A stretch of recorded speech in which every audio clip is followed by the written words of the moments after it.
go. Committee members will begin shortly.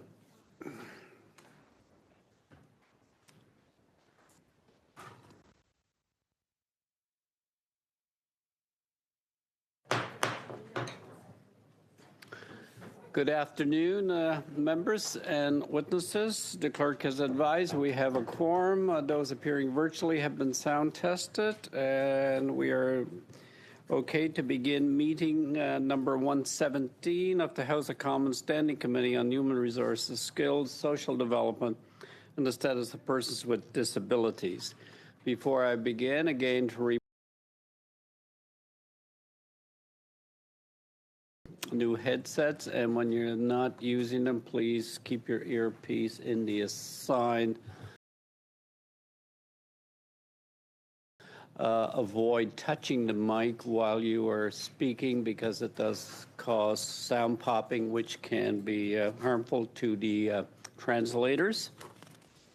So thank you for your cooperation on that. Today's meeting has taken place in a hybrid format, with committee members and witnesses appearing in the committee room as well as virtually. You have the option to choose to speak in the official language of your choice. Those appearing virtually, click on the globe icon at the bottom of your surface and choose the official language of your choice. In the room, there's new technology in the room. Get yourself familiar with choosing to hear the language of your choice. If there is an interruption in translation, please get my attention. In the room, raise your hand. I'll recognize you. Those appearing virtually, please use the raised hand icon. We'll suspend while it is being corrected. Again, for the benefit of the witnesses, please direct all questions or responses through I, the chair. Wait until I recognize you by name before you would begin. Pursuant to Standing Order 1082 and the motion adopted by the committee on Monday, February the 12th, 2024, the committee is continuing its study of federal housing investment.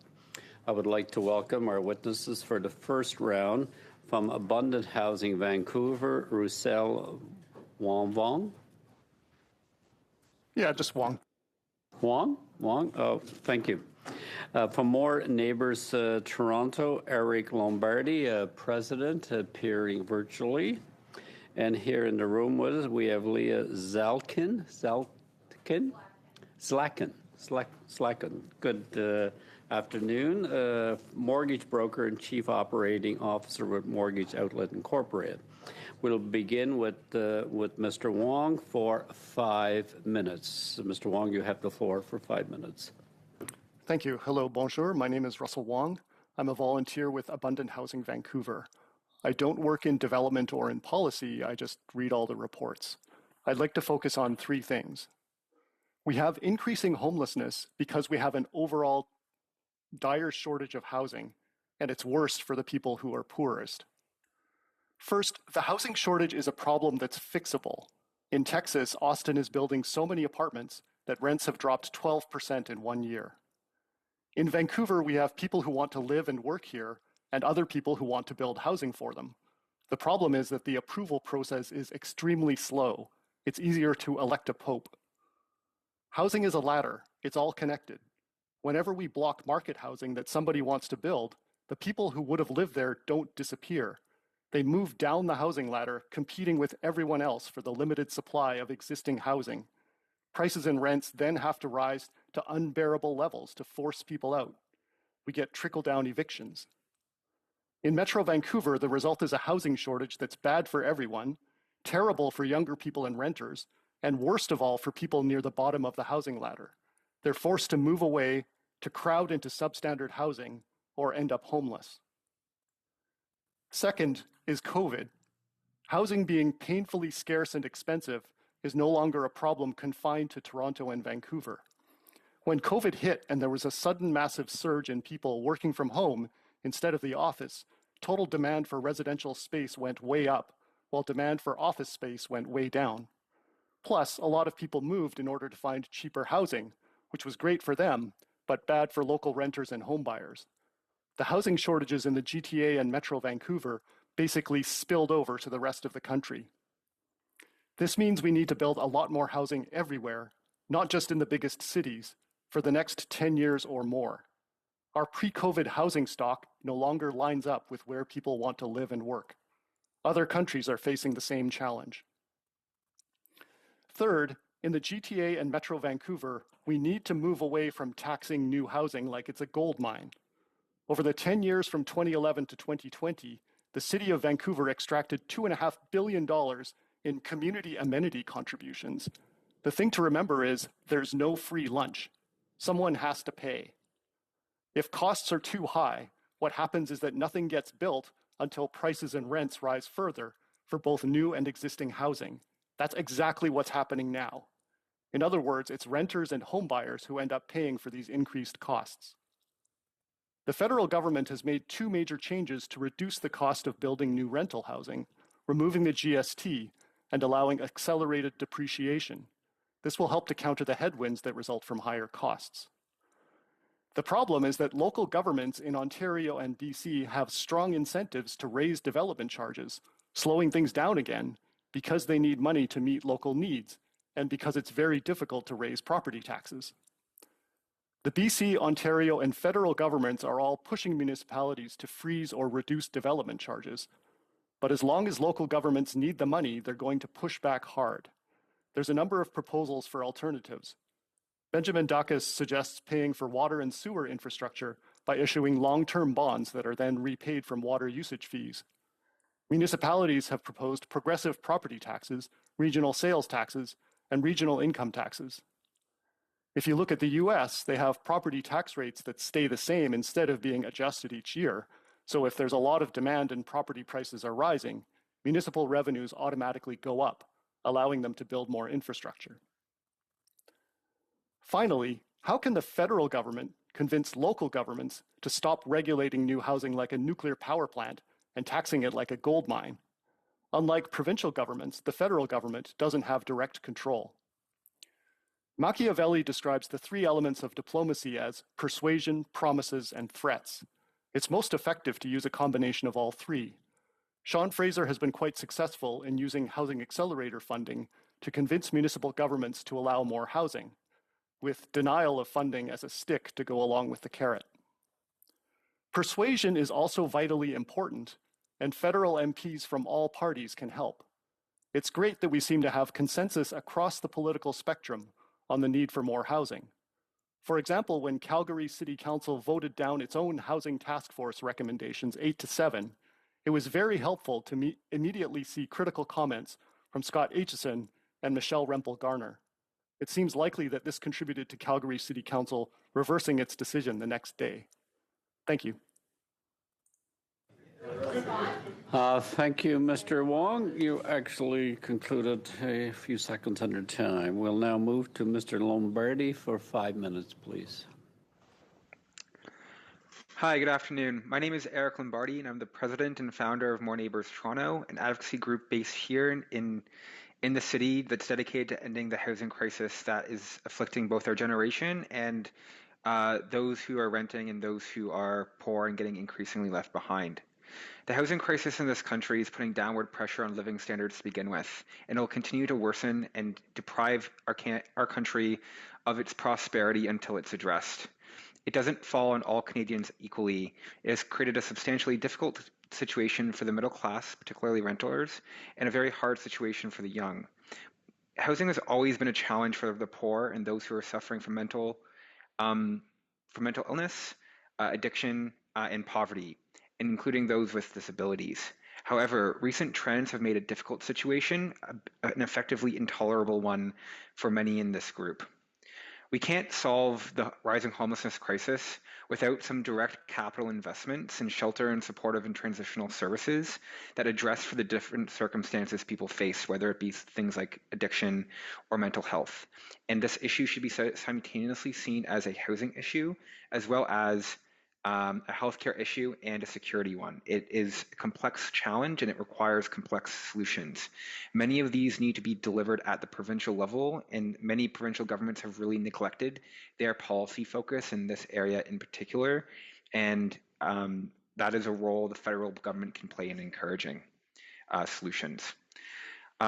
Housing will also continue to be a problem until substantial land use and planning reforms, along with major changes to the tax code, are made, particularly when it comes to how we fund our infrastructure needs at the local level.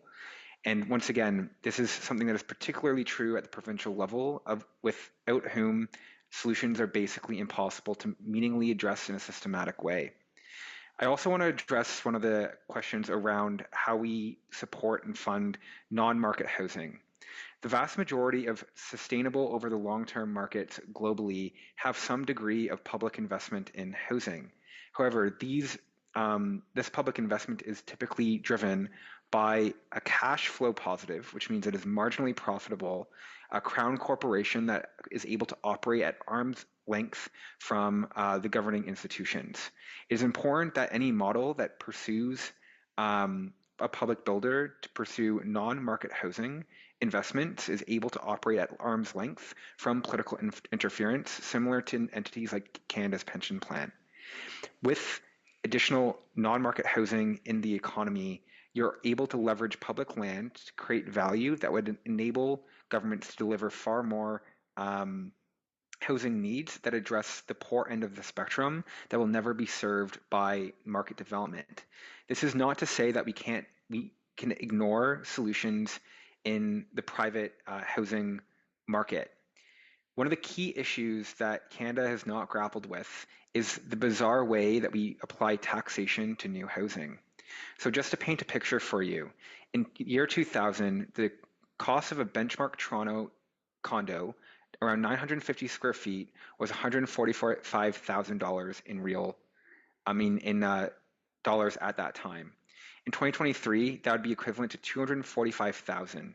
Now, the benchmark price of a condo in Toronto, which is now below 800 square feet, is $750,000, which is 3 times the real inflation-adjusted value of what a benchmark condo cost in year 2000, 25 years ago. Now, if you want to build a new condo of around 750 square feet, it'd almost be impossible to sell that condo for less than $1 million.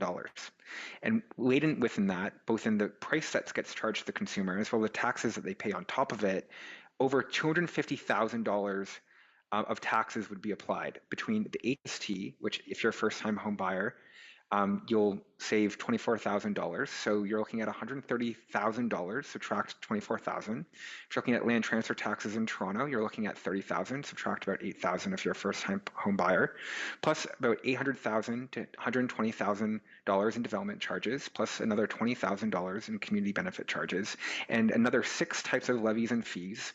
Of the 12 that CMHC has suggested are in all new housing apply to this. So governments in Canada now charge more in taxes on every incremental unit of housing in this country than housing used to cost just 25 years ago.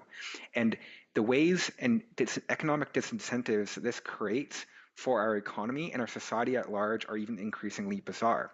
The first one being the land transfer tax, which disincentivizes labor mobility and the mobility of people who are trying to change their housing situation by immediately reflecting in the economics of their personal choice a disincentive to doing so. This overall affects the productivity of our greatest urban centers and therefore affects the all amount of taxes that are collected by all levels of government, as well as types of jobs and opportunities that exist in our society.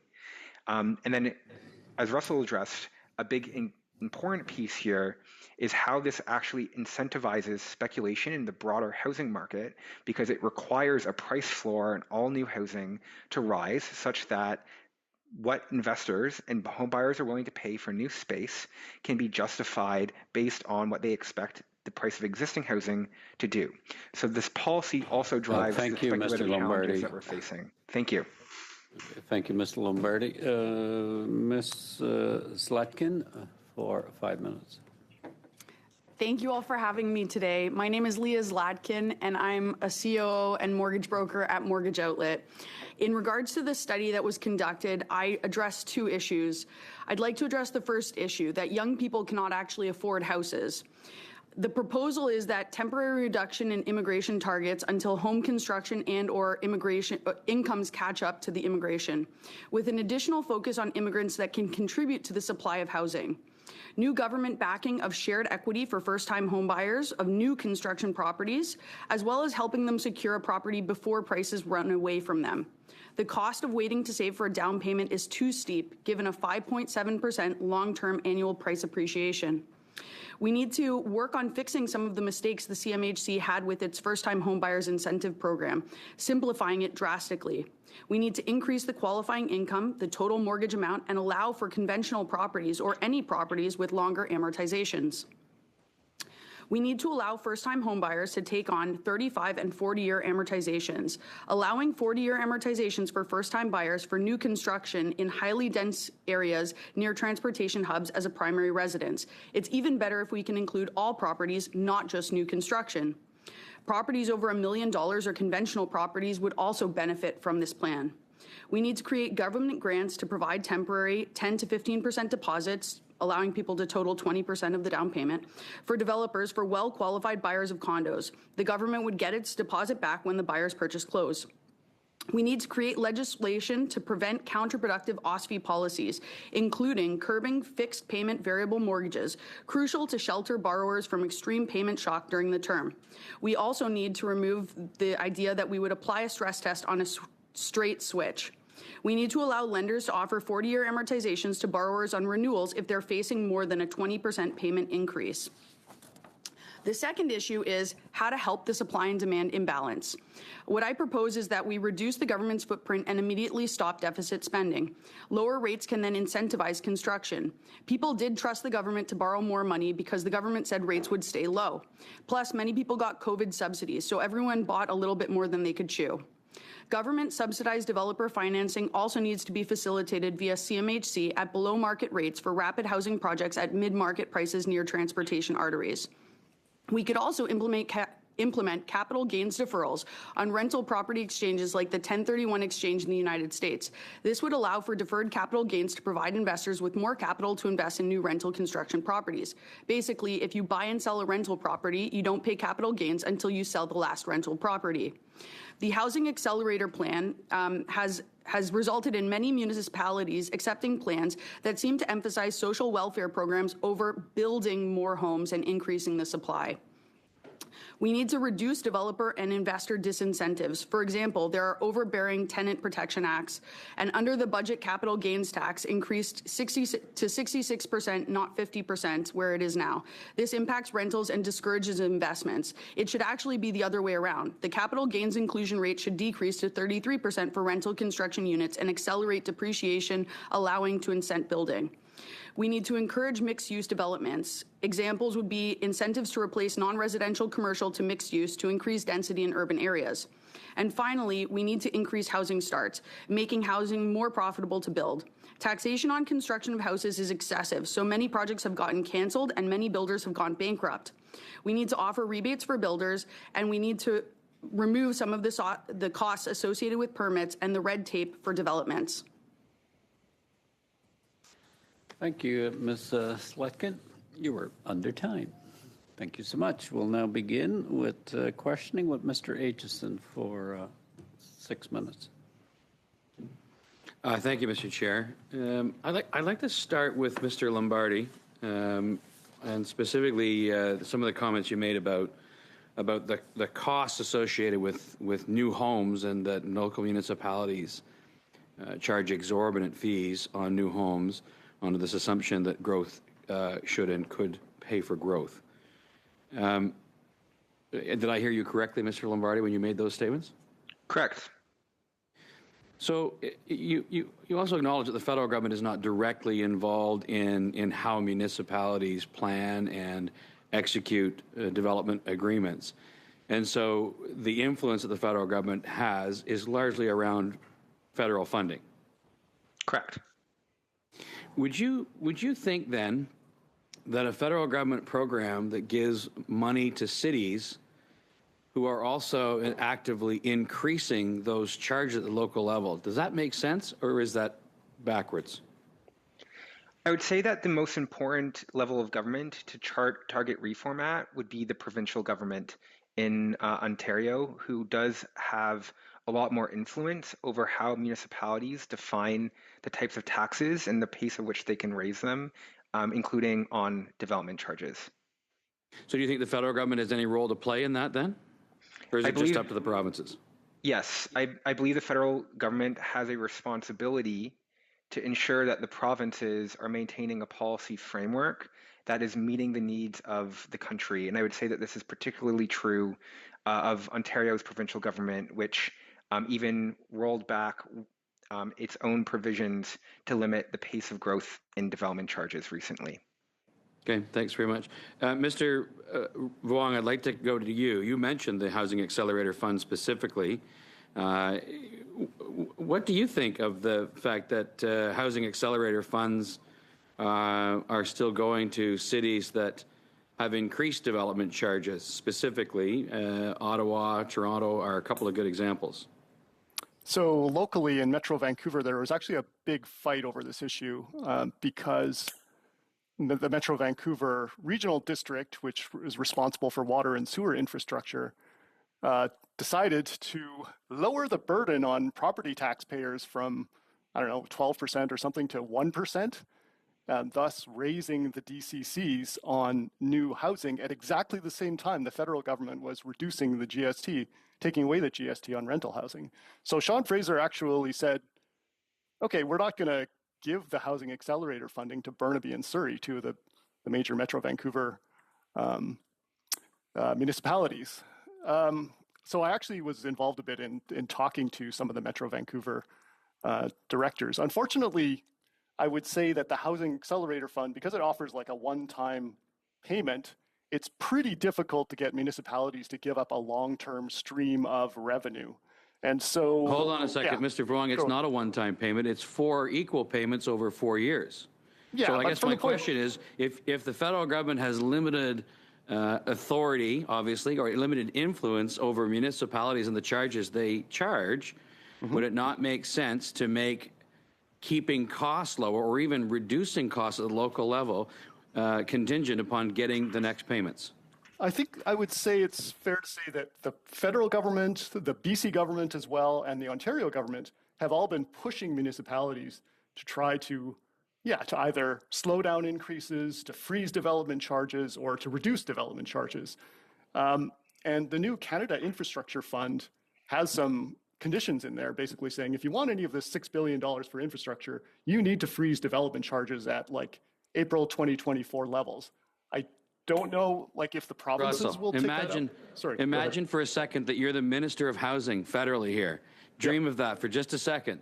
And imagine that you wouldn't use every single tool at your disposal to increase or to encourage and force municipalities to lower their costs. Would you not do that? Okay. Yeah, for sure. I think, and that's why I was talking about Machiavelli, right? It's like you need persuasion. So I think the fact that we're talking about this, the fact that Sean Fraser highlighted this, the fact that, there's all these conditions we're trying to put on to say you need to. Which is the reason why I was raising it, because I think that it's part of the issue. We're not using every tool at our disposal at the federal level to force municipalities to reduce costs. The other thing I would say, though, is in order to get the, sorry, should I stop?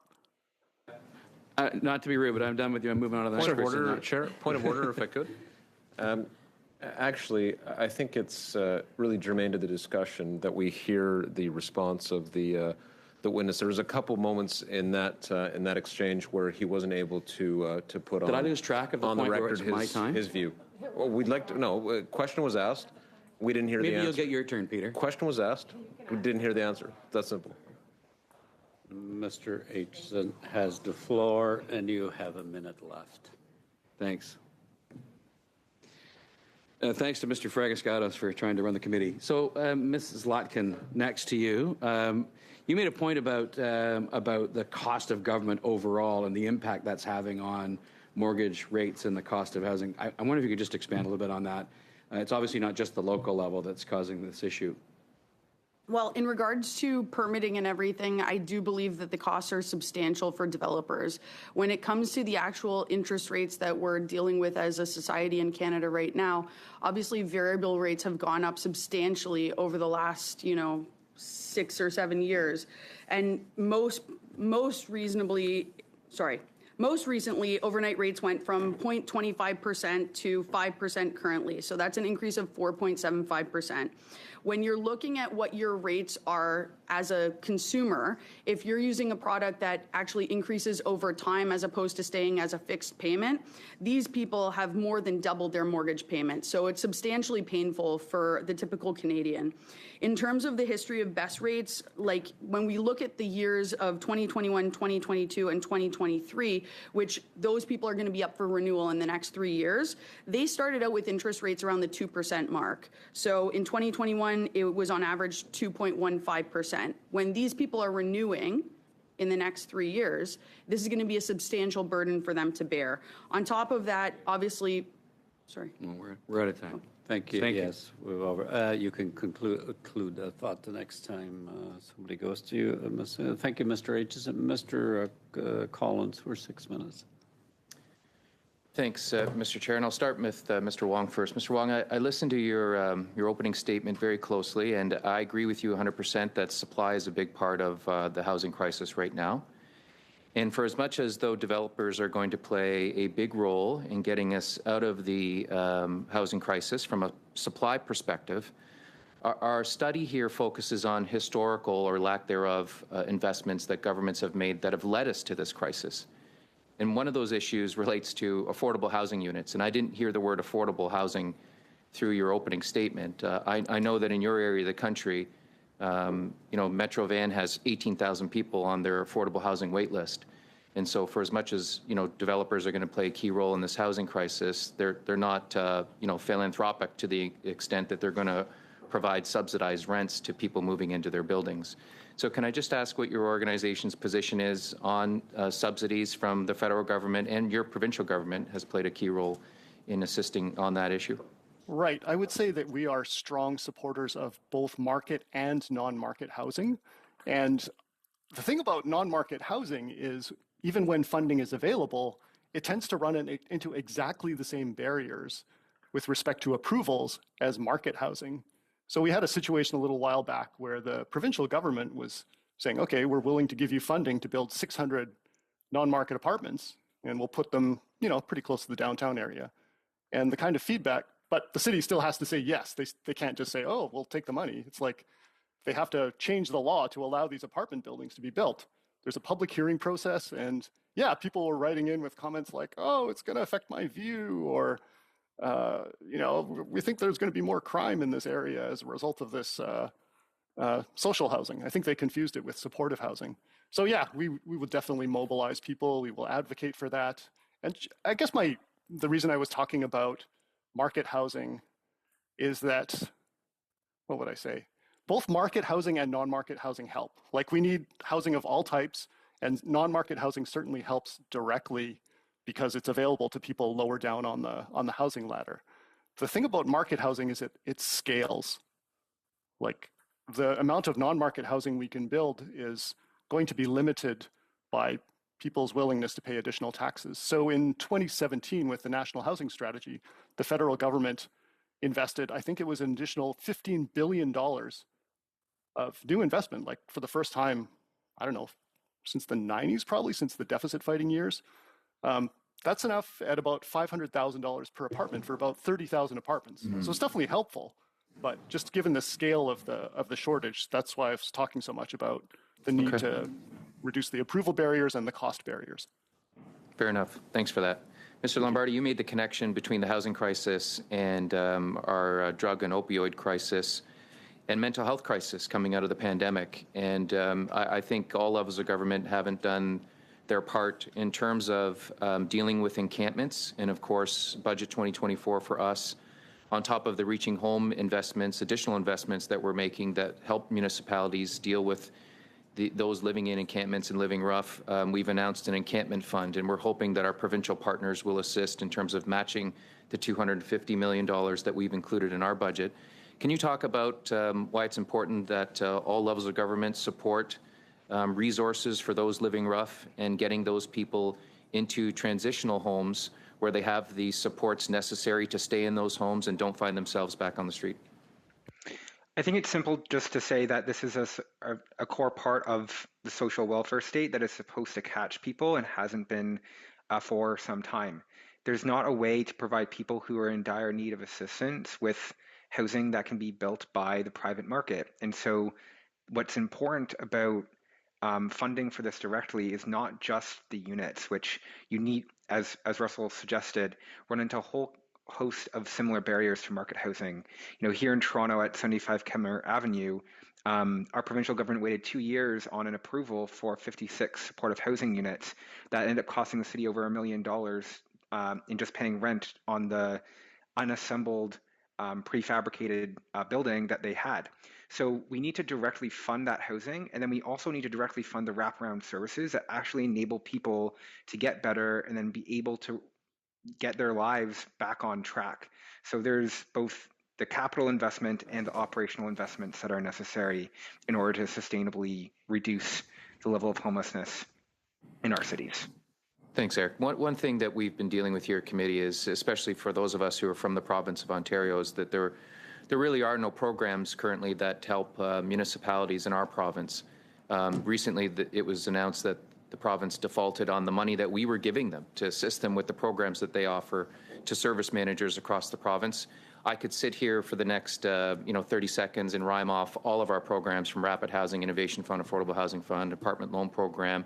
The list goes on in terms of those programs that are in the National Housing Strategy. What programs are people using in Toronto from the province of Ontario? I'm not aware of any except those resources that flow from the federal government to the province. Are there programs provincially that your organization or others are using to help with the issues that we've talked about at committee today? I actually don't know of another program, but my organization is a broad-based housing group. We're not specifically a anti-homelessness and anti-poverty organization. And so I would suggest speaking with some of those experts as well. But I think one of the things to highlight is about 10% of our hospital beds in Toronto are occupied by people who can't be discharged to stable housing. And so the actual economic cost of making these investments over the long term should actually save the taxpayer dollar over the long term because of just how much more expensive it is to do that. Thank you, Mr. Collins. Madame Chabot pour 6 minutes. Merci, Monsieur le Président. Merci à nos témoins. Thank you, Mr. Chair. Thank you to all the witnesses. I'll go quite quickly. The object of the study for which you were summoned, thank you for appearing. And the idea is to report on the state of lack of investment, both on the part of the liberals as well as the conservatives as far as social housing is concerned. And I know that sometimes it's not very a very good thing to look at it from a partisan point of view, but in Quebec, there's an organization to defend the right to housing, and is trying to says there would have been good about over 30,000 housing units that would have been constructed if these programs were in place. We're talking about the laws of demand and supply, but when we look at the demand, which is quite significant, this has to do with people who have no access to social housing or simply affordable housing that respects a certain level of income. So, Mr. Lombardi, my question is addressed to you. Now, do you believe that we need to invest significantly in order to balance or even the skills? And if yes, how? Yeah, so I'll address two different types of investment. One is to address is anti-poverty and anti-homelessness. That requires direct capital investment from the government on an ongoing basis as well as operationally. Earlier this year, we suggested that the province of Ontario create a $3 billion fund specifically to capitalize creating over 10,000 spaces. That doesn't include the cost of operating transitional services that are around them. On the other side of it is you do need to also create housing that can support the working poor who don't necessarily need the wraparound services. And some of the best models to do that is either through a public builder, which could either both build and construct, but also finance projects in the non-market private sector to create affordable units as part of overall market developments. And I think what's really important is if we look to international models of doing so, these public builders do operate on a cash flow neutral basis, which means over time they don't require ongoing subsidy for each new building that they create. The result of this is a sustainable institution that doesn't drain public capital over the long term, while also developing new assets, which means it creates the overall net wealth of the government that owns it. So these builders leverage public land to use that land value to create these units targeted to those with lower incomes. And that model has been proven time and time again. And so the initial capital you need to invest in that is a capital cost that should not actually, over the long term, lose value, which means from a book's perspective, it should actually be neutral on government finances if done properly. Je juste bien vous comprendre, si vous me permettez. I mean, just a little follow-up. We insist a lot as part of this study on housing units that could be provided non-market housing. We're not trying to demonize the housing markets, but we're trying to look at a model in Quebec, which I think we can apply elsewhere. And I'm not trying to criticize any provinces here, but in terms of investments, federal investment, you talked about the poor, but we also talk about homelessness. We have over 10,000 people in Quebec, and it has risen significantly, cases of homelessness. And we know that government has decided to invest, but only in 2025 in the last budget. So how can the federal government contribute in terms of social housing, non-market housing, and also in the same vein deal with the issue of homelessness? I believe that's still addressed to me. So the federal government can do a number of things. Number one, it can create a capital pool to enable either a public builder or public financing, whether that's done through a new institution or CMHC, so that these projects can get going and local builders and local nonprofits will have a better sense of some of the better locations. Another thing it can do is to do a land bank. So the federal government owns a substantial amount of property in our urban areas, whether it be post offices or other government property. A lot of those properties are not well utilized. And so doing long-term leaseholds of that public property is a way to provide non-market builders an ability to eliminate the land value component from their overarching building costs. The other thing to do is to look to exempt federal investments from the same strict rules that otherwise apply to processes and built forms across Canada, but particularly in areas like Toronto and Vancouver, where the limitations and barriers are extensive. And so if you pursue also a standardization of different types of building models, you should also be able to reduce costs. So the plethora of doing these things, or even applying a national building code on top of it, are all ways the federal government can help spur the development of non-market and public housing. Madame Chabot, un second. Merci, Monsieur Lombardi. Thank you, Mr. Lombardi. I imagine that you agree with the idea that housing is a fundamental right? Yes, it should be, and access to it should be similar to food, healthcare, and education. Merci, Madame Chabot. Merci beaucoup, Monsieur Lombardi. Thank you, Madame Mr. Zerlo, for 6 minutes. Thank you, Mr. Chair. And I'm going to use all of my 6 minutes for questions to Ms. Slatkin. And Ms. Slatkin, we're doing a study right now that wants to learn from history, but also to understand that Canadians are spending up to 65% of their income right now, monthly income on housing. So I've got a few questions for you. My first one, you mentioned about the overspending that potentially occurred due to forward guidance from the Bank of Canada. So my question is in regards to the transparency of the Bank of Canada forward guidance, do you think it's adequate, and do you think it's become less or more transparent, let's say over the last 20 years, because that's how long we're looking at this study for? In regards to that question, I would say that it has become less transparent. There's a lack of transparency when we tell people that rates are going to stay low and immediately they go up by 4% over the course of the next 2 years. So certainly that's not transparency, and I'm not sure whether it's specific to the Bank of Canada, making those decisions or making those premonitions, or whether it has to do with different people in the federal government making those claims. In regards to mortgages as a percentage of income, I did pull some stats on that. And in Toronto, as a percentage of your income, your mortgage is actually comprised at 73% of your income for most Torontonians. And then in Vancouver, it's at 72%. And then across Canada. So thank you, Ms. overall, Sackman. I'm so sorry. I only have 6 minutes, and I have some other questions I really need your opinion and your expertise on. So the second question is, what effect has historically low interest rates had on the type of housing that has been built and bought, let's say in the last 5 years?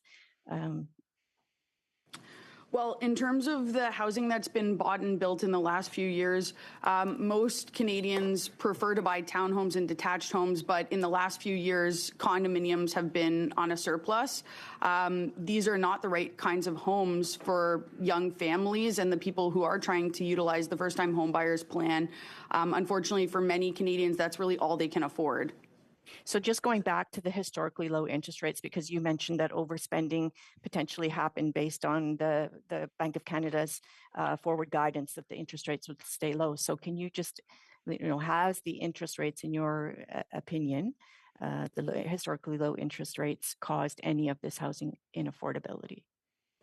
Well, certainly, I mean, when you're looking at rates close to 0.9% several years ago in 2022 compared to 5.95% today, that's a dramatic difference. When it comes to affordability, you have to qualify not only at the rate, but the rate plus 2% in many cases. So for many people, that qualification standard does not allow for you to qualify for the mortgage that you need to buy the home that you want. When housing prices are, in the $1 million mark in Toronto and Vancouver, those people cannot afford homes because you need to have an income of $200,000 a year to qualify for that property, which many Canadians don't when the average income in those cities is much less. So I'm going to ask you for some of your insight into the profile of these buyers, really to get an understanding of who's being served. So what is the profile demographically, maybe age, type of house that they're buying, type of home that they're buying? What is the profile of a buyer that uses a broker, and how has that changed over the last 10 years? Well, these days, everybody tries to use a broker. So I think it's changed dramatically. It used to be very skilled and knowledgeable people using brokers. These days, it's everyone. So we go from educating new clients to explaining to them how mortgages work, all the way up to experienced buyers who are using us to get the best rates. And how educated do you feel those buyers are when they come to see a broker? Do you feel that they're getting adequate education from the banks? Are they getting adequate information from their agents? What kind of information are they armed with? A lot of inaccuracies. So I would say that most Canadians who come to us for a mortgage who are not experienced investors do not have strong financial literacy and lack those skills. It's a lot of guiding and explaining and educating people in order to help them get the right products. And when they go to the bank, they're not always getting that same information because in the bank, it's not really regulated by like FSRA, which is what mortgage brokers are regulated by. And so a lot of those people may be uneducated and simply are selling the products that the bank offers as opposed to educating a client. And can I just ask you on my last question, because I think I'm going to run out of time.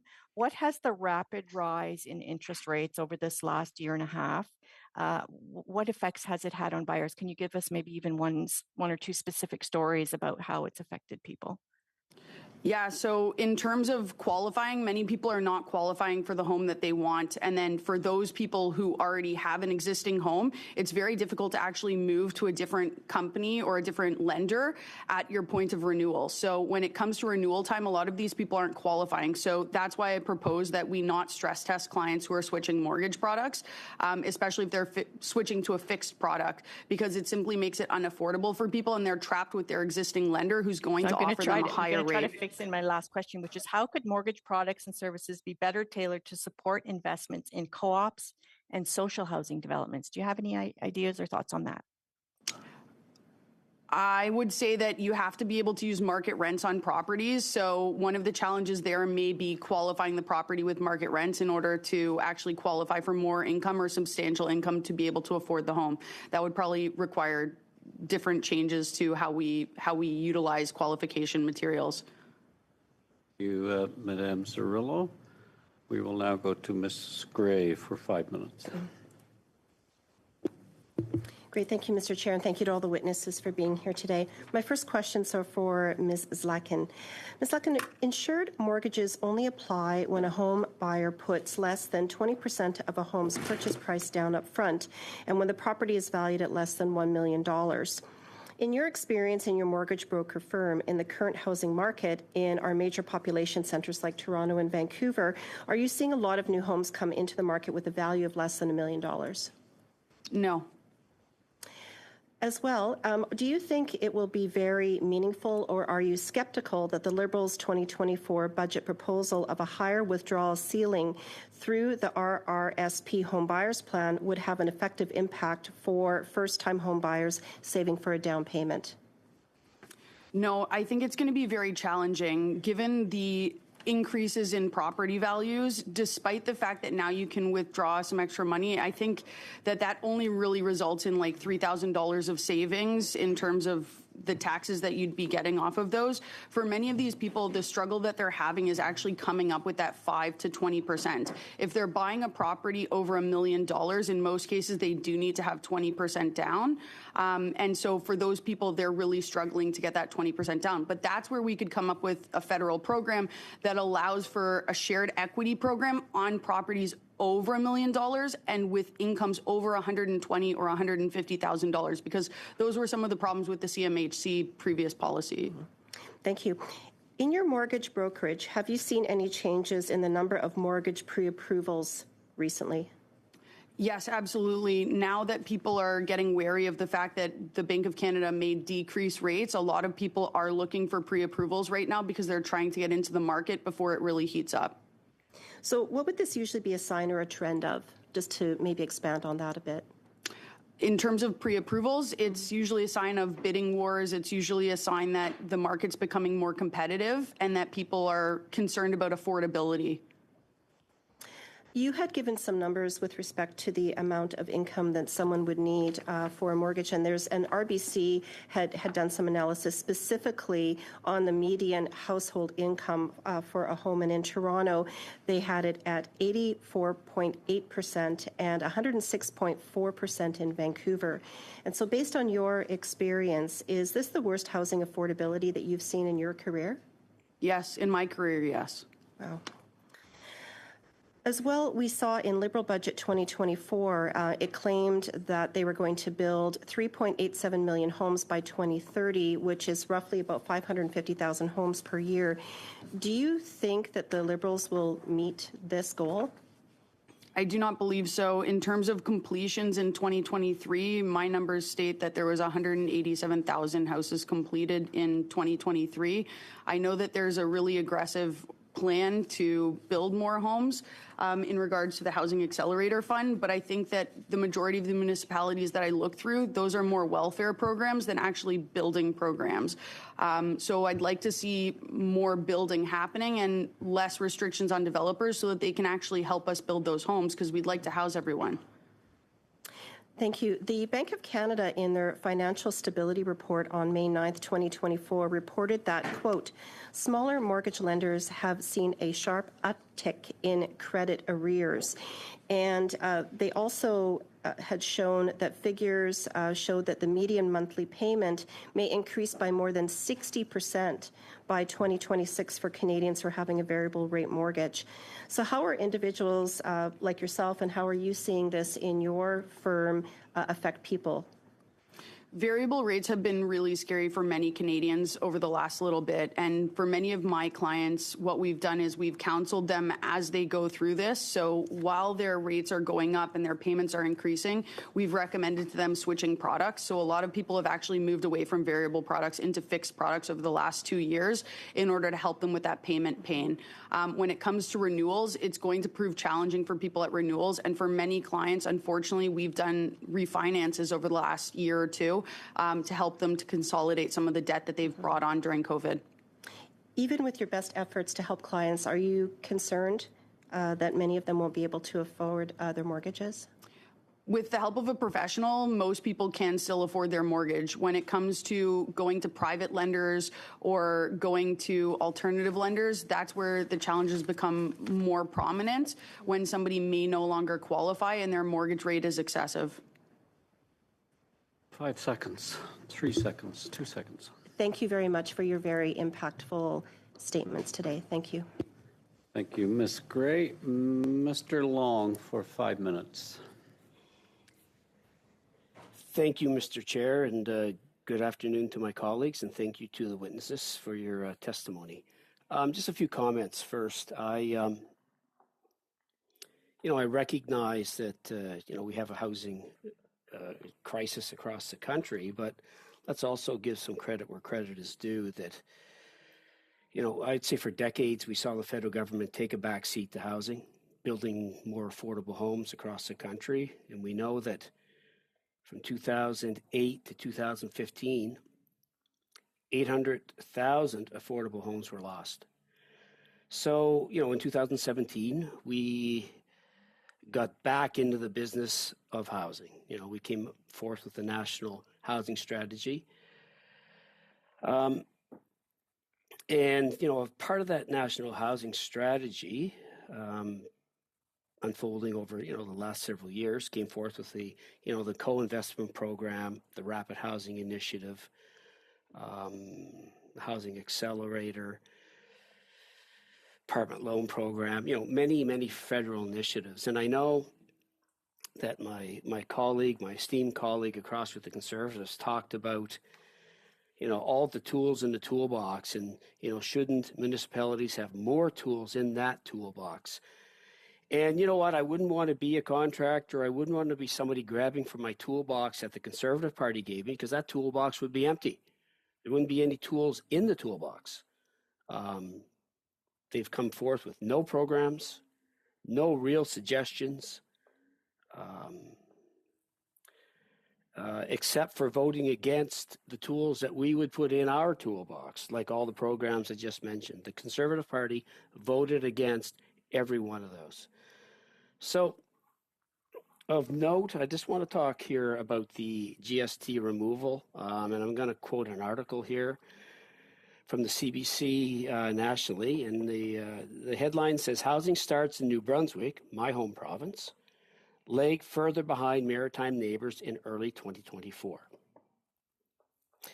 The New Brunswick government missed its target for new housing starts in 2023 by a wide margin, but says it's still not interested in cutting sales taxes on new apartment builds, despite provinces like Nova Scotia that have far, far outpaced New Brunswick in home builds." And I know, Mr. Wong, you talked about the removal of the GST. The Conservatives leaders' private members' bill actually would put the sales tax back on. So I just, if you will, Mr. Wong, talk to me about the importance of the removal of the GST, how important that is to spur new apartment builds, and, just your comment on why some provinces, including my province of New Brunswick, have failed to do that. Thank you. So I think definitely reducing costs is important. If we want to have housing that's less expensive, it doesn't make sense to build housing that to replace older housing with new housing that, after you subtract all the costs of constructing it, including taxes and development charges, is worth less than what was there before. So if we want to replace, houses with apartment buildings, for example, that provide more housing for people, or even replace houses with multiplexes, the list of costs, like everything, materials, labor, but also the things that are directly under control of governments at different levels. So federal, provincial, local, we should be looking seriously at reducing those. So yeah, I think the estimate from Mike Moffat, kind of a back of the envelope estimate, was that removing the GST from new rental housing would, over 10 years, result in 200 to 300,000 additional homes being built on top of what would be built, sort of business as usual. And then, as I said, there definitely are strong incentives for local governments to keep pushing up development charges. Another change in the recent budget was accelerating depreciation on new rental housing. So it could be depreciated over 10 years instead of 25 years. What I've heard from people who work in the industry is that that is also really helpful. And what's even more helpful is that that's the kind of thing that cannot be easily just taken back by other levels of government. In terms of how to convince New Brunswick to remove the HST on new rental housing, again, I guess it comes back to persuasion and kind of pointing the finger, right? Like, how do you say that we need more housing? I think New Brunswick, the situation's pretty bad. Like, there's no rent control, right? No, and people are moving there. Yeah, it's frustrating for us because obviously we have a premier and a ideology that just doesn't want to step up and help with affordable housing. Mr. Wong, I want to talk to you too about the accelerator. No, thank you, Mr. Long. Mr. Long, your time has gone over the 5 minutes. Thank you. Thank you. Madame Chabot pour 2 minutes et 30. 2 minutes, 2.5 minutes. Mr. Wong, I have a question for you. Now, you started out by saying that you had read lots of reports. The Office of the Superintendent of Financial Institutions had a very alarming things to say about the housing situation and the impact that it's having on renters, and especially the most poor. Do you have an opinion do you have an opinion on what he said? I mean, definitely, I would say, thinking of the housing system as a ladder, like when we don't have enough housing at whatever level of the ladder, when we have this sort of overall housing shortage, it's definitely going to be worst for people who are near the bottom of the housing ladder. It's like you get trickle-down evictions as people looking for a place to live. If you don't have enough market housing, so they move down the ladder. I heard this terrifying quote. Basically, it said, "Shelters are gentrifying." It used to be shelters where, for people who are kind of indigent, who are not employed. Now we've got people who have jobs who are sleeping in their cars. This is in the Vancouver area. I think it's definitely a problem. In BC, there's I would say BC is pursuing an all-of-the-above approach, and the federal government has also been helping. So basically, BC takes the lead, and then the federal government has been supplying funding. So there's a BC Builds program that BC is doing to use public land to provide middle-income housing with 20% kind of much more lower-income housing, and the federal government is matching it. So it's, I think, $2 billion from BC and $2 billion from the federal government. There's a complex care housing program aimed at people with the most needs. So they might have drug addiction or mental illness or brain injury. So they don't just need housing, they need wraparound supports. And BC is also acquiring older, cheaper rental housing that will then be operated by nonprofits. And that is basically turning market housing into non-market housing at the lower end. And again, the federal government has set up a similar program. Very similar to BC's. 10 seconds. 10 seconds left. I didn't hear you, Mr. Speaker, or Mr. Chair. Merci. Thank you. Merci, Madame Chabot. Thank you, Ms. Chabot. Ms. Cirillo now. To conclude this hour. Thank you, thank you, Mr. Chair. I actually have a motion, Mr. Chair, that I'd like to put on the floor today. Everyone has received it in French and English, so I'll just go ahead and read it if that's all right. Just give me a head nod. Given that Starlight Investments, one of Canada's largest landlords, is seeking to evict its tenants at 71, 75, and 79 Thorncliffe Park Drive, while receiving federal loans to purchase rental properties, pursuant to Standing Order 1081, the committee call on the CEO of Starlight Investments, Daniel Drimmer, to appear before the committee by June 14th, 2024, to testify in relation to the study on federal housing investments for a minimum of 2 hours to answer questions about his decision to evict Canadians from their affordable housing during a housing crisis.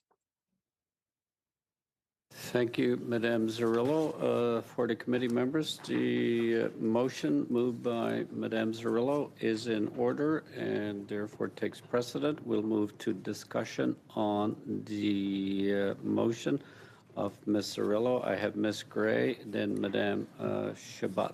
Ms. Gray, on the motion.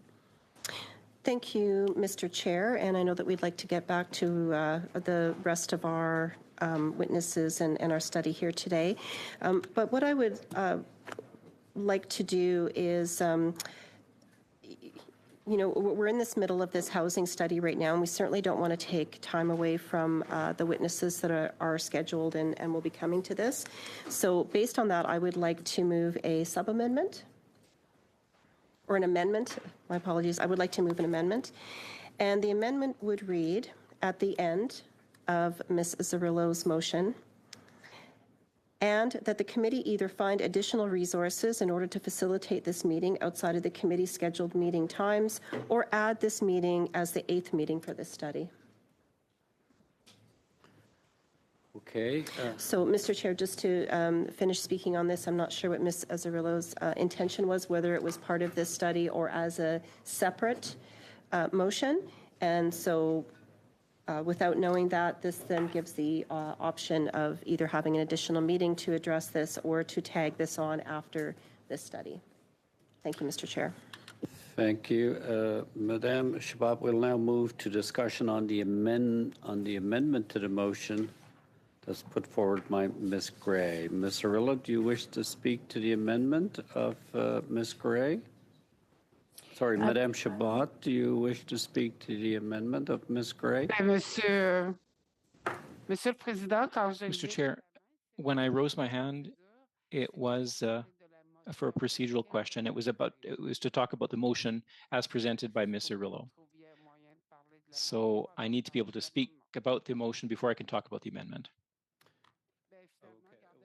Oh. Madame Shabbat, you can proceed with the question you have regarding the original motion, since it is procedural.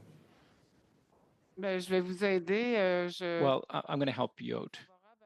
I would not support the amendment because fundamentally I disagree with the proposal.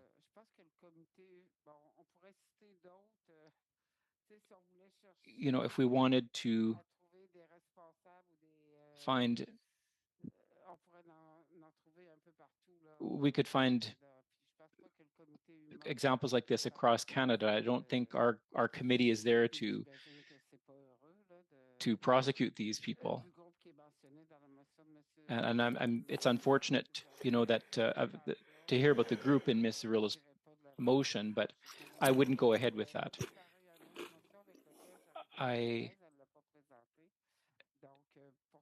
So for that one, I don't agree with that motion. And I also disagree with the amendment. Madame Shabbat, we're now on the amendment of Ms. Gray to Madame Cirillo's motion. Ms. Cirillo, you have your hand. And thank you so much, Mr. Chair. I wonder if I could just ask if I could get timing. So this is quite timely, like it's urgent. So I'm wondering if with Ms. Gray's amendment, does that push us past our last meeting day, which would be, I think, the second last week of June. If I could just get some clarity on timing. Before we get clarity, give clarity, Mr. Lombardi, I would like to advise the witnesses that we will not get back to you, so you can excuse yourself at this time. Those appearing virtually, thank you for appearing. We must conclude this before we suspend to transition to the next meeting. So those witnesses virtually can excuse yourself, as well as those in the room. Ms. Gray, do you want to comment on Ms. Cirillo's question? Yes, Mr. Chair, thank you. So the intention of this is so that it can still address the motion that has been put forth by Ms. Cirillo without taking time away from this study and the work that we're doing already on the existing study. So that's why we have in here that we could have an additional meeting on this, and that we would be prepared to have an additional meeting to address this. Mr. Fregas-Ketos on the amendment of Ms. Gray. We're prepared to go to a vote, Chair. There's not enough detail on the logistics of things, if I can put it that way. That hasn't been, with all due respect, well thought out. But we are prepared to go to a vote on the amendment and then back to the motion. Okay, thank you. I will then ask the clerk. Ms. Falk, a question? Are you meaning because there's no logistics of like a second or an additional meeting planned already? Through you, Chair. That's Ms. Fregas-Ketos. It's unclear at this point, and I would like to make sure that we get time with witnesses today. We're ready to vote on the amendment and then the motion, Mr. Chair. So just for process, if we had decided as a group, as a committee to have additional meetings, wouldn't then that be figured out? Like, wouldn't it be Chair, wouldn't you, I don't know who you contact with about resources and that type of thing, but If, just so we're clear, did you call for a vote? Yes, I did. No, it wasn't. Okay. Yeah, okay. Call it ready and call it. I'm just trying to have clarity. Okay. I'm just trying to understand the process. So I'll go back to Ms. Falk then. Yeah, so Chair, I'm just trying to. Whatever the committee gives direction to the chair, the clerk looks to accommodate. Okay, that. so if we decided here today to add this to our study, you would, as chair, would figure it out and get it done. So it sounds like the Liberals just don't want to work and get it done. It's unfortunate. No, Ms. Falk, do not put words to me as the chair. I would advise the clerk to look at the options of accommodating the committee's wish, and then the clerk would then have to advise me if that is doable. Absolutely, Chair. I'm not suggesting I see you as impartial. I don't see you as a Liberal at this table, so please don't take it that I'm throwing you in. No, I was clarifying. On the other side of the table there. Yeah, but it's not my, I cannot give that direction. We can request resources. There's no guarantee those resources would be provided. So, Mr. Fregas-Ketos? I move we proceed to a vote on the amendment. Okay, given that we have a motion to move to a vote, Madam Clerk, record a vote on the amendment of Ms. Gray to the motion of Madame Cirillo. Mr. Fregas-Ketos? No. Mr. Long? No. Mr. Collins? Nope. Mr. Coteau? No. Mr. Van Bynen? No. Mrs. Gray? Yes. Mrs. Falk? Yes. Ms. Ferrari? Yes. Mr. HSN? Yes. Madame Chabot? No. Ms. Cirillo? No. Motion amendment of Ms. Gray is defeated. We'll now move back to the main motion. Seeing no discussion, I will call a vote on the motion of Ms. Cirillo. Record a vote. Mr. Fregas-Ketos? Yes. Mr. Long? Yes. Mr. Collins? Yes. Mr. Coteau? Yes. Mr. Van Bynen? Yes. Mrs. Gray? Yes. Mrs. Falk? Yep. Ms. Ferrari? Yes. Mr. HSN? Yes. Madame Chabot? Je m'abstiens. Ms. I Cirillo? abstain. Yes. The motion of Ms. Cirillo has been carried. With that, that concludes the first hour of this meeting. We'll suspend for, how much time do you need? For 3 minutes while we transition to the second hour of witness. So meeting suspend for 3 minutes.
Committee members, have your attention. We will resume with the second hour of witnesses. And before we begin, I want to welcome Mr. Desjardins, who is replacing Madame Zerillo for the last hour. So appearing as witnesses, and all are in the committee room with us today, we have Dr. Carolyn Witzeman,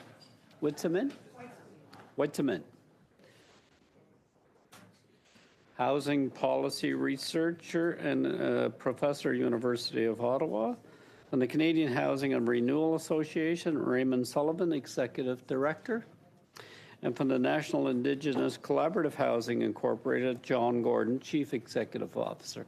Welcome. Each of you will have 5 minutes, and please stay close to the 5 minutes as we are a little bit tight with this hour. So I'll begin with Dr.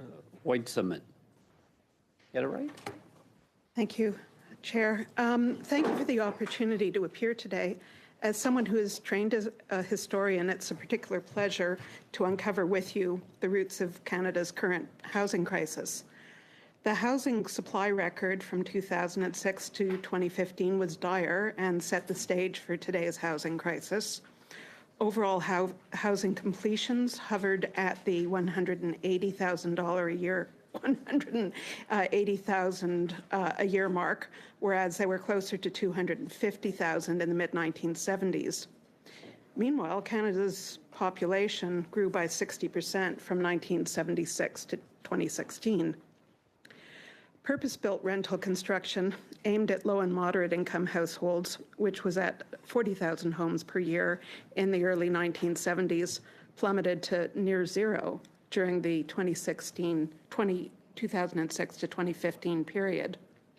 And non-market housing, including public, nonprofit, and cooperative housing, was over 35,000 homes per year in the 1980s, 20% of all completions, before being reduced to less than 1% of all completions from 2007 to 2015. Rather than directly speak to the amount of funding and the number of units developed, I want to use my limited time to discuss 3 underlying problems that were at play during that period, and to some extent predetermine current problems with the National Housing Strategy. First, the absence of shared definitions of affordable housing and income categories. Second, the absence of federal evidence-based targets and sub-targets for non-market and affordable housing. And third, the inability to scale up some successful pilot projects of that period, such as At Home Chez Soi and Beaver Barracks. And to some extent, those problems have not been solved. So from 1944 to 1992, the federal government used a standard international definition of affordable housing that used a percentage of before-tax household income. This understanding of affordable housing was supplemented using income categories, which informed both needs assessments and housing policy. Low-income households in the bottom-income quintile, reliant on seniors or disability pensions or minimum wage, required some form of subsidy to meet their housing needs. Governments, both provincial and federal, responded by directly funding or constructing housing and by providing rent supplements, generally attached to non-market projects. They focus their programs on low and moderate income households, the latter representing early career professionals. The latter might move on to market rental or ownership, allowing units to filter to the next household in need. But from the 1990s onward, a pernicious belief that the private sector could provide low-income housing if governments just stepped away from regulation led to a new definition of affordability linked to market rents. This might have made sense in 1990, when the average market rent was $672 per month, easily affordable to a moderate income household. But by 2015, average market rent had almost doubled to $1,208 per month and was far beyond moderate income affordability, let alone low income affordability. The absence of affordable and adequate market rental and ownership housing means that households can't move on from non-market housing. The fact that new non-market housing wasn't getting built meant long waiting lists and eventually homelessness for those not served by non-market housing supply. Second, there was the absence of supply targets and sub-targets. During World War II, the federal government knew that rental shortages in Canada's cities, where the war effort was concentrated, was leading to landlord profiteering. And they responded by directly building 46,000 rental units in 6 years, from 1942 to 1948, as well as commissioning a report on post-war housing needs. The Curtis report calculated a target which was based on accumulated needs, projected population growth, and a desire for higher rental vacancies, much as is the case today. But what's more, it called for a third of new homes to be public housing and another third to be rent-regulated, purpose-built rental housing for the middle class. In 1972, a CMHC report recommended that 45% of new construction be non-market, including 20% public housing, as well as scaling up community and cooperative housing by another 25% of total completions. What this report and so many others had in common was starting from who needs what housing where and at what cost, and then the policy settings work backwards from that point. The creation of the Core Housing Need Measure by Statistics Canada in the late 1980s was intended to guide provincial government housing policy, but throughout the 1990s, provincial governments proved themselves to be incapable of addressing core housing need and homelessness. Thank you, Ms. Whitman. We've gone well over. I'm sorry. Thank you. If you could, you can capture your final comments when you respond to a question, if you Absolutely. choose. Thank you. Mr. Sullivan, for 5 minutes or less. Thank you very much. Good afternoon. Bon après-midi. I'm Ray Sullivan. I'm representing CHRA, the Canadian Housing and Renewal Association. CHRA is the national voice for community housing. We're a membership-based association that represents nonprofit, co-op, public, community housing, as well as service agencies, advocacy organizations, municipal and provincial governments. And we believe that we need to more than double the relative share of non-market community housing. We're not alone. Scotiabank has also called for doubling the supply of social housing, and more recently, RBC has called for quadrupling the rate at which we're building nonprofit community housing. So why does it feel like we're playing catch-up? So to understand the current housing crisis, we have to go back earlier than 2006, and we have to understand some key economic principles. One, there is one single housing market. From someone living in a multi-million-dollar mansion to someone sleeping on a park bench and all of us in between, the forces that impact one part of that market also impact all of the other parts. And two, housing is directly linked to economic productivity. Specifically, there's evidence that increasing the supply of non-market community housing leads to gains in per capita GDP. And it's not a coincidence that our productivity is dropping as our housing crisis is increasing, and not a coincidence that productivity is declining as the share of non-market community housing is also dropping. So for context, let's go back before 2006. From the mid-1960s to 1993, the federal government directly supported and financed the development of co-op and nonprofit housing. We reached points where 7 to 8% of housing supply was permanently affordable outside of the speculative market. We reached points where 15 to 20% of housing starts were non-market community housing. And then we stopped. Starting in 1993, the federal government downloaded housing to provinces and territories. And because they don't have the same fiscal capacity as the federal government, provinces and territories couldn't or chose not to support that continued investment. We faced more than a decade where new supply of affordable housing was interrupted. And to make things worse, with the creation of strata condo title and changes in tax and investment policy, the private market stopped building much rental housing at all. So for a whole generation, we virtually stopped building new affordable rental housing. And current generations are paying the price. By the early 2000s, the federal government started its slow return.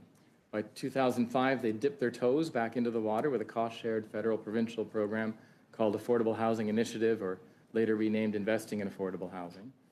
These federal programs, as well as others addressing homelessness, were sustained from 2006 to 2014.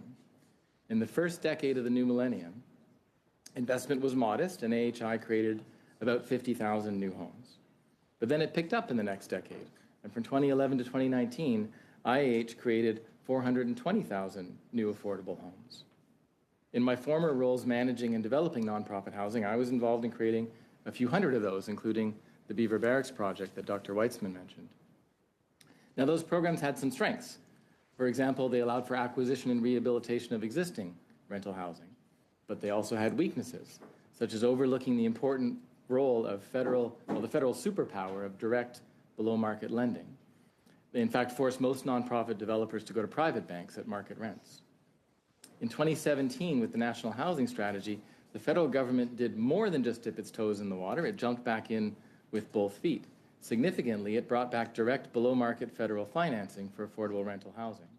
And timing was good because the private sector was also returning back to purpose-built rental housing. Now, in 2017, none of us would have predicted the pandemic and the resulting economic shift.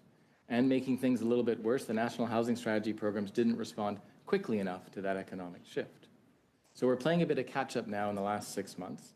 But more importantly, and this is what I want to emphasize, we're actually paying catch-up from 1993, from neglecting affordable rental housing, especially co-op and nonprofit housing, for a generation.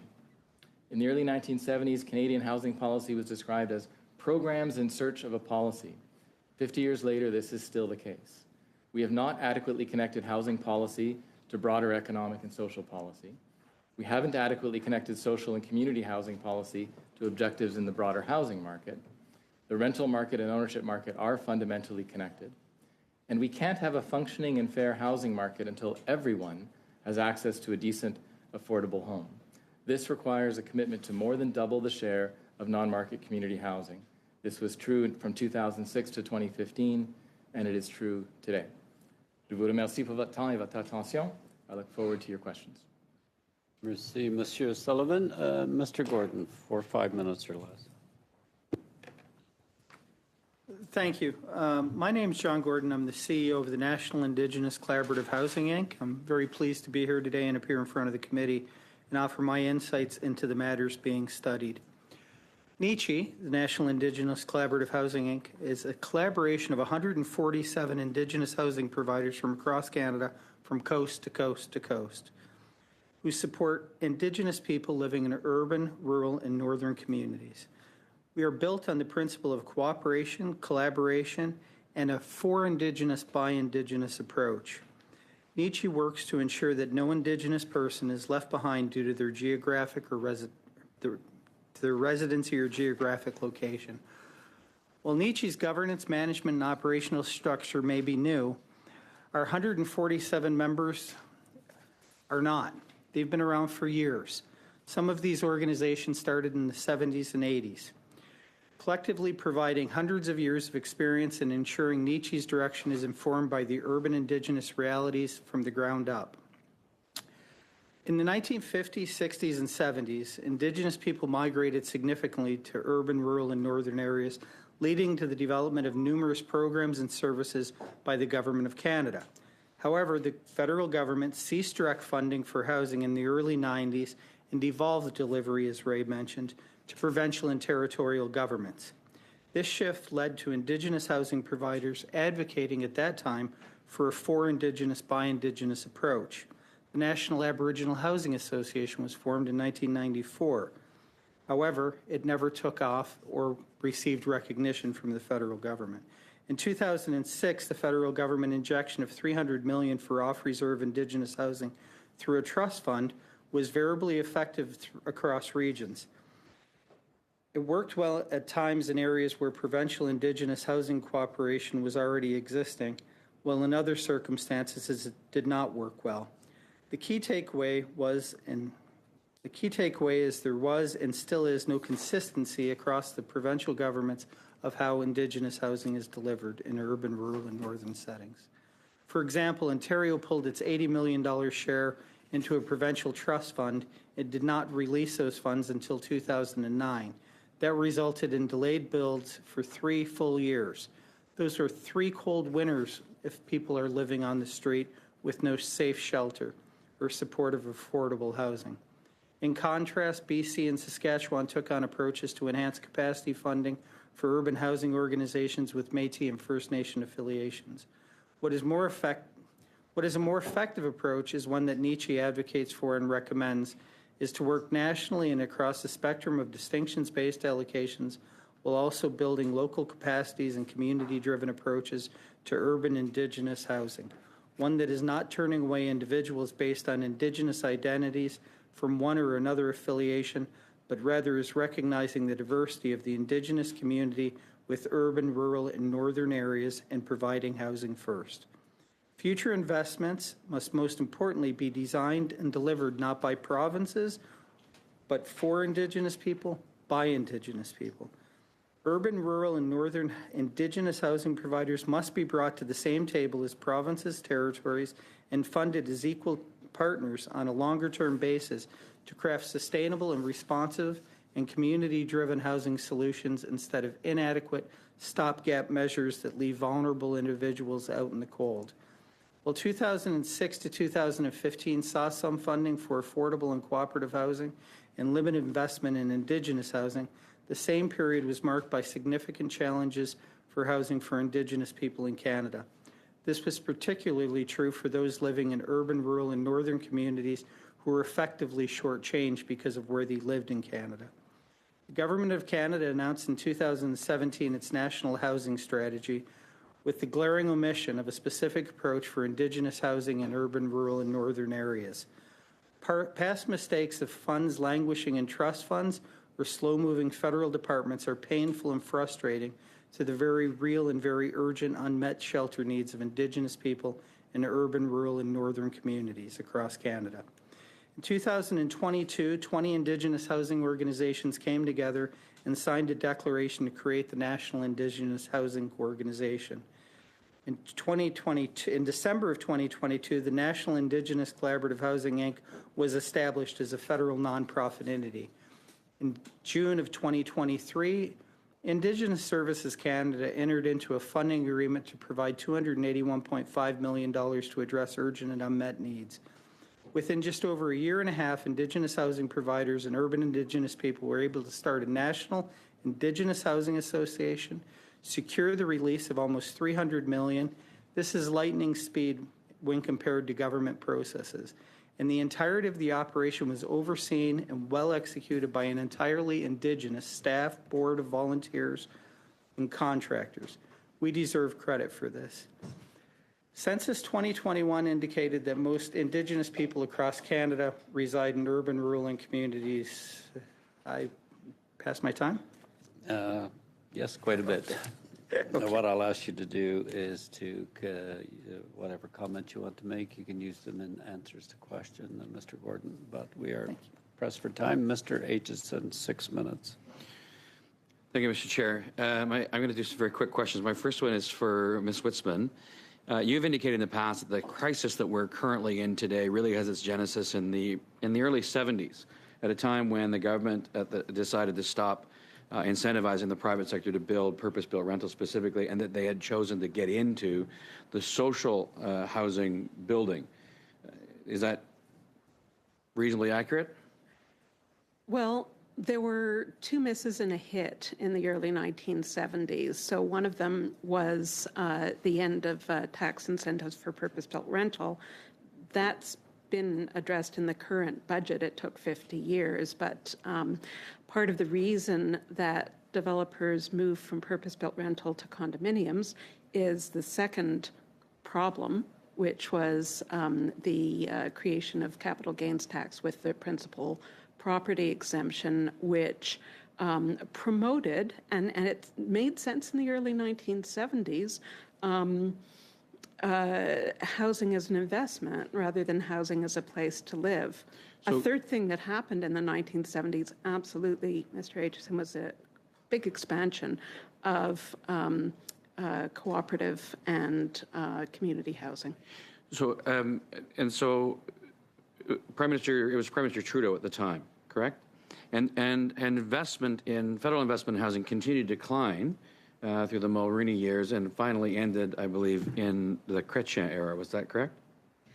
I would say that investment in non-market low-income housing went up in the 1970s. It started to go down in the 1980s and continued on its downward slide after the federal government got out of housing policy in the early 1990s. So I don't think it was associated with a particular party, either the good things or the bad things.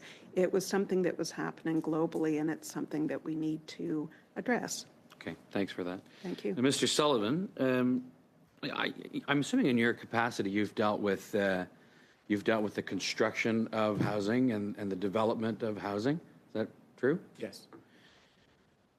What's the impact of local government delays on the approval process of getting that supportive housing built? Yeah, time matters, and it adds the cost to the project. Fortunately, a lot of large urban centers have chosen to prioritize non-market developments and accelerate them through the approvals process, which makes a considerable difference. A lot of these projects have contributions from all three orders of government, so the municipality itself has a stake in the success of the project. That's a bit of a newer development in terms of how cities deal with housing? Some cities have been doing it for a while, some cities might be doing it newer. Have you had to deal with the CMHC? Yes. How long do they generally take to approve funding and low-cost loans for nonprofit housing? From what I understand, the turnaround times have been shortening, but they are quite long. And the challenge there is the way that the programs aimed at the non-market sector are structured. The interest rate is only locked in when against the first draw of the loan, which means after the project has started construction. That opens up quite a bit of risk for the project. And I think an improvement would be to commit to a fixed rate at an earlier point in the application stage so that there's more certainty going forward. So is it true then that one of the direct causes of the lengthy timeframes and delays from the CMHC has in some cases been that projects that were initially approved no longer pencil in and aren't viable? That's certainly the case while interest rates were rising rapidly. Projects that got a green light when interest rates were at a certain level and then increased by as much as 1 percentage point by the time they got into construction became at risk. Do you have a sense of how many units didn't go ahead because of that situation? I don't have that number, unfortunately. No? Okay. Mr. Gordon, thank you for being here. The scope of the housing situation for Indigenous Canadians is more dire than it is for the general population. Is that fair? And what's the biggest gap, and what's the biggest cause of that, in your estimation? A number of causes would be everything from outright racism to employment opportunities, education, training, just participation in the economy and in society in general. I think is some challenges that Indigenous communities faced or Indigenous populations face, especially in urban settings. And I think a number of non-Indigenous people usually purchase their first house or have an opportunity of a transfer of wealth from one generation to another. Unfortunately, we don't have an intergenerational transfer of wealth. We have normally an intergenerational transfer of trauma in the past. So we're looking to change that, and hopefully in future years we can achieve that intergenerational wealth being transferred. Okay, thanks. I have 30 seconds left. That never happens. I usually talk too much. I guess my final question, would be back to Mr. Sullivan. Do you think it would make sense for the federal government to be actively encouraging municipalities with every tool at their disposal to reduce the costs of housing overall, whether it's social housing or market housing, to reduce the burden of government on what it costs to get a home built? I think all three orders of government have a strong role to play in reducing the cost of housing and in accelerating non-market housing, yes. Okay, thanks. Thank you, Mr. Aitchison. Mr. Coteau for 6 minutes. Thank you very much, Mr. Chair. Before I start with my questions, I'd like to introduce a motion. I had this motion, it was brought to the committee back, I think, on April 15th, and I let folks know a couple weeks ago that I'd be bringing it forward. Does everyone have a copy of that motion? So I'd like to move the following motion, Mr. Chair, that pursuant to Standing Order 1082, that the committee undertakes a comprehensive study on advancements in home building technologies, exploring emerging material construction methods, energy efficient systems, and digital innovation. The study shall also examine barriers such as procurement systems, building code issues, and the impact of other factors such as architectural services and training. That the committee shall explore policies promoting the adoption of innovative home building technologies and supporting the growth of construction and home building in the home building industry. Furthermore, the study will incorporate an examination of how AI can be leveraged with these technologies. This includes AI's role in optimizing design processes, enhancing construction management, improving energy efficiency through smart systems, and the possibility of revolutionizing material composition and building methods. And that the committee hold a minimum of 5 meetings on the study, and that the committee reports its findings and recommendations to the House. And pursuant to Standing Order 109, that the committee requests that the government table a comprehensive response to this report. Mr. Coteau, the motion is in order and has been circulated. Just to witnesses, this is a proper procedure in the committee, and I have to deal with this motion before we go back to the witness. So I have Ms. Gray on the motion, then Mr. Fragas-Catos.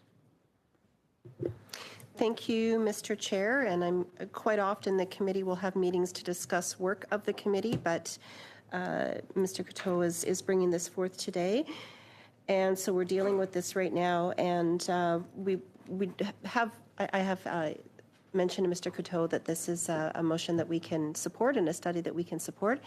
And I would like to add an amendment to the motion, which would add part of one sentence. And so in the last paragraph, where it says that the committee hold a minimum of 5 meetings on the study, what would follow after that then would read that the Minister of Housing and Infrastructure appear for no less than 2 hours in relation to the study, and that the study begin immediately following the last witness meeting of the current study. So that means we would go right into this study of Mr. Coteau's. Thank you, Mr. Chair. Thank you. We now have an amendment so discussion now moves to the amendment. Mr. Fragas-Catos, do you wish to speak to the amendment? I was going to introduce an amendment on 4 meetings, but I don't think I can do that at this point.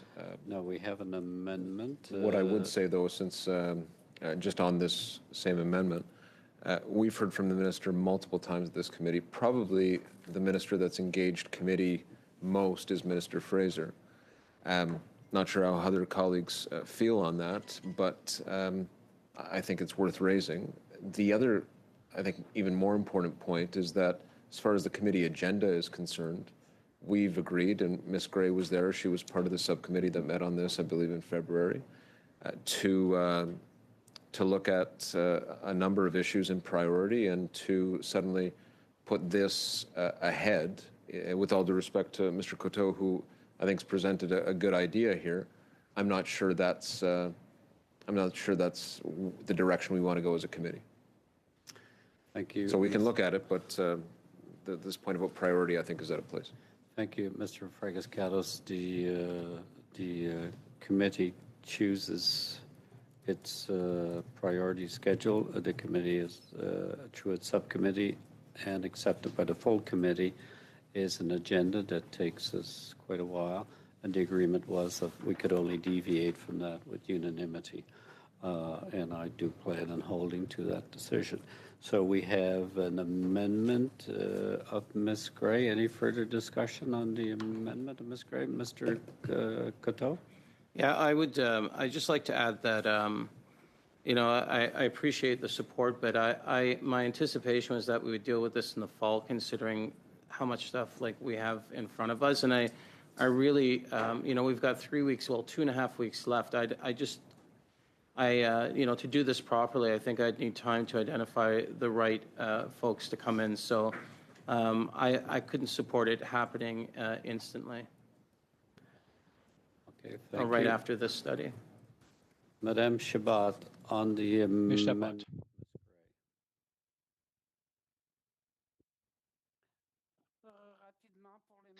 Very quickly, for the same reasons, I would disagree with the amendment.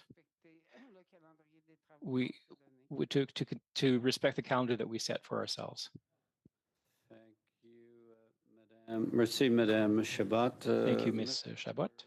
Desjardins on the amendment of Ms. Gray. Thank you very much, Mr. Chair, and I certainly thank our Conservative colleagues for the amendment and our Liberal colleague for bringing this forward. But listen, to be frank, we have witnesses here. We have a very important set of testimony that will be absorbed into this study that I find important. So, Chair, with your indulgence and considering the speakers list to this, I'd like to dispose of this by way of a vote, and I would make transparent that I would vote against both the main motion and the amendment in order to dispose of this as quick as possible.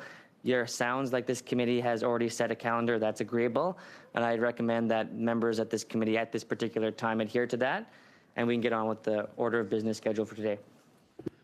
Thank you. Mr. Fragascatos? Chair, I think we can go to a vote on the debate. amendment, and then I'll say something on the motion. Pardon? I think we can go to a vote on this amendment. Yes, we'll go to a vote when there's no more discussion on the amendment. Seeing no further discussion, then I will call a record a vote on the amendment of Ms. Gray. Mr. Fragascatos? No. Mr. Long? No. Mr. Collins? No.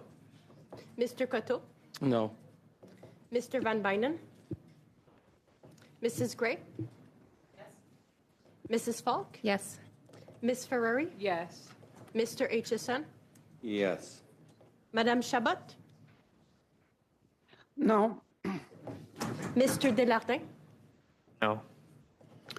The amendment of Ms. Gray has been defeated. I will now, seeing no further discussion on the main motion of Mr. Coteau, Mr. Fragascatos, on the main motion. Just an amendment to move it to move the number of meetings from 5 to 4. And that is to ensure that we have time to take up other matters that the other important issues that the committee's already agreed to. Do we have unanimity from the committee to move it from 5 to 4? Okay, don't see any. So then I will call a vote on the main motion with the minor amendment of 5 to 4. Mr. Van Bynen? Mr. Chair, I just wanted to clarify that the intent is to follow the orders of business that we have already established, that it won't interfere with the existing. That is the intent unless the committee by unanimity chooses otherwise. Okay. Okay. So the main motion of Mr. Coteau with the minor change of 5 to 4. That's what we're voting on. Yes. Okay, a recorded vote on the main motion of Mr. Coteau. Mr. Fragascatos? Yes. Mr. Long? Yes. Mr. Collins? This is a Michael Coteau motion. Do you have a coin? I'm a yes. Just so we're clear, because the amendment of Ms. Gray was defeated. That brought us back to the main motion. There was no discussion except Mr. Fragascatos indicated changing the word 5 to 4. I asked for consensus. There was consensus given to me. So that's the only change in the main motion. Okay. Continue, or do we start? Okay, restart. On the main motion with the only change being 5 to 4. Mr. Fragascatos? Yes. Mr. Long? Yes. Mr. Collins? Yes. Mr. Coteau? Yes. Mr. Van Bynen? Yes. Mrs. Gray? Yes. Mrs. Falk? Yes. Ms. Ferrari? Yes. Mr. HSN? Yes. Madame Chabot? Oui. Mr. Desjardins? Yes. Main motion is carried. And just so we're clear, it's important, members, attention, please. It's important that we fully understand what we're voting on. That's why I asked for clarification, because Ms. Falk had questioned me on that, and I appreciate that. So now we'll return to the witness. Your time is gone, Mr. Coteau. We will. Mr. Chair? Mr. Coteau, your time. Just if my name can be spelled correct on the motion, just for the record. Yeah. And I don't know. And is my time really gone? All yes. of it? Oh, well over. Thank you. Mr. Coteau, okay. We're now moving to Madame Chabot. Madame Chabot pour six Merci, Monsieur le Président. minutes. Merci à nos témoins. C'est vraiment très intéressant. Monsieur Sullivan, j'ai eu le plaisir de rencontrer votre association et je sais que vous aviez des recommandations à soumettre. Madame Chabot. Oui. Oui, j'ai. Notice no. Madame Chabot. Ms. Chabot?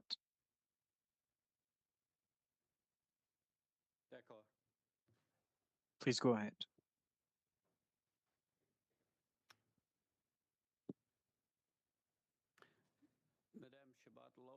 Ms. Chabot, please, can you? You're on mute. Votre micro. She could have muted it on her headset. Sometimes it should just disconnect. Chabot, just disconnect. Mademoiselle Chabot, pouvez.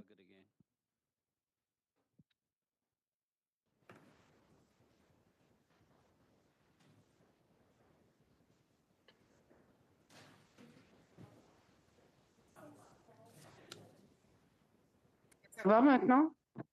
Oui. Is it okay now? Can you hear me?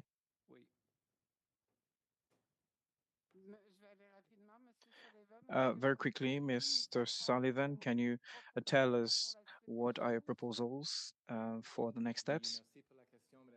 Thank you for the question, Ms. Chabot, and I apologize. I'm going to answer in English so that I can be more specific. A number of the things that we've recommended are starting to go underway with the government, which we're very pleased about. One, a lot of attention being paid to accessing public land, not just to build housing, but we hope to prioritize non-market community housing. And when it comes to federal and provincial land, I think this is an important opportunity to prioritize urban Indigenous housing at the same time. One of the other things that's very important is to have a stable offer on the table. When we're talking about development timelines, whether it's for market or non-market development, we're talking about 4, 5, or 6 years from a project's conception to the point where people actually move into their homes. This means that government programs have to be stable, and it also means, in the case of things like, for example, pre-development funding, they have to remain on the table consistently. This has been a challenge with pre-development funding from CMHC, for example. One of the other challenges, especially as we've seen variable interest rates over the past 5 years, is how programs that were well designed in 2018 for economic circumstances then didn't adapt very well for the change in interest rates in the economy in 2022, 23, and 2024. We'd like to see the grants and contributions attached to CMHC loans be flexible and respond to the interest rate, because it's the level of the interest rate that determines the equity gap. And fourthly, there's a lot of interest right now in how to leverage private capital. In fact, there was a meeting last week in the province of Quebec where over 400 nonprofit housing providers got together to learn from examples in Europe on how we can leverage our own assets, but also leverage private capital. Government investment is a necessary part of that to prime the pump, and I think there's a lot of opportunities to work together on that in the future too.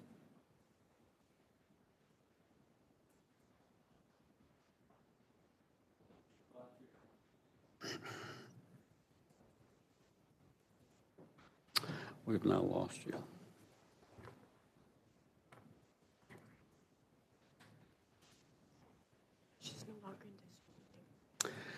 Okay, we'll try to reconnect with Madame Chabot. In the meantime, I'm going to Mr. Desjardins for 6 minutes. Thank you very much, Mr. Chair, and I do appreciate members of the committee for the opportunity to indulge my questions, in particular the witnesses, for your patience in this important study. You've spoken a lot about the need for non-market homes. The history that pertains to Canada's, in many ways, investment, but also its, I think, proud legacy of building homes in the tradition of making sure that it's seen as a human right, that people actually have a home. Mr. Sullivan, you spoke about how it's important that non-market homes speak to the ability of our economy to flourish. Ms. Weitzman, Dr. Weitzman, you've spoken about the history since the 60s of the post-war era in Canada, and as a matter of fact, the huge population boom that we had. And at that time, we suffered a housing crisis, and we had Canadians step up to have solutions to that. And in my city of Edmonton, we know that to be the case. Mr. Gordon, you know that in so many of these cases that Indigenous people have been left behind. Whether it was the 60s, even till today, it's troubling to see the on-reserve housing stock, how depleted it is, and how opportunity, both economic and just the lack of infrastructure, from clean water to roads to transport, has largely left Indigenous people excluded from the economy, excluded from Canadian society, excluded from the ability to participate fully and fairly, leading to what has been, to your credit, the point made to having this huge influx of Indigenous populations going to small rural centers, going to cities. And as a matter of fact, over 50% of Indigenous people today now find themselves in urban settings. You spoke about the important 22 agencies that came together that recognized this problem and said, we're going to do something about it. We're going to create a for Indigenous, by Indigenous solution to what is a terrible plight, an exclusion of society. You spoke about the racism that placates this place, but provincial and municipal governments as well. I commend you for your work for leading an organization that has created a coalition now over 100, including in my city of Edmonton, and albeit in many cities here, likely. And I want to give you some time to speak about the importance of the for Indigenous, by Indigenous quality, because if it's truly for Indigenous and by Indigenous, the systemic barriers like racism, this exclusion that is experienced by persons in homes, or those who can't find homes and sometimes finding themselves in encampments today, why that principle is so important. And I know you were just in my city of Edmonton speaking to a coalition of Indigenous operators across the prairies and across the country that value this principle because of what it really, really means. Do you want to speak about the importance and power a for Indigenous, by Indigenous solution has for the housing sector and the crisis we're facing? Thank you very much for the question. And the for Indigenous, by Indigenous approach is one that 147 Indigenous housing providers across Canada have come together and said, this is what we want.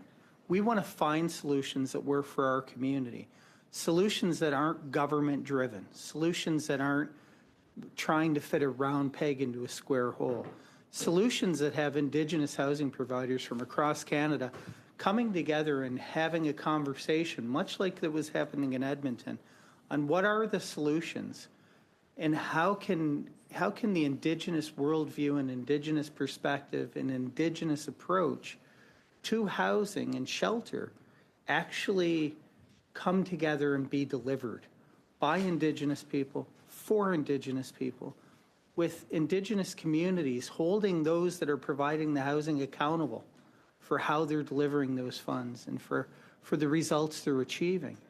For a long time, we've accepted government programming to deliver housing. In the 80s, right through until 1993, there was the Urban Native Housing Program. It was a deep subsidy, 25% rent geared to income. It worked really well. It provided a great opportunity for a number of Indigenous households to flourish in the urban area, to actually rise up. But there were never enough units. I think the parliamentary budget officer says there's a $636 million gap between Indigenous and non-Indigenous communities in regard to housing.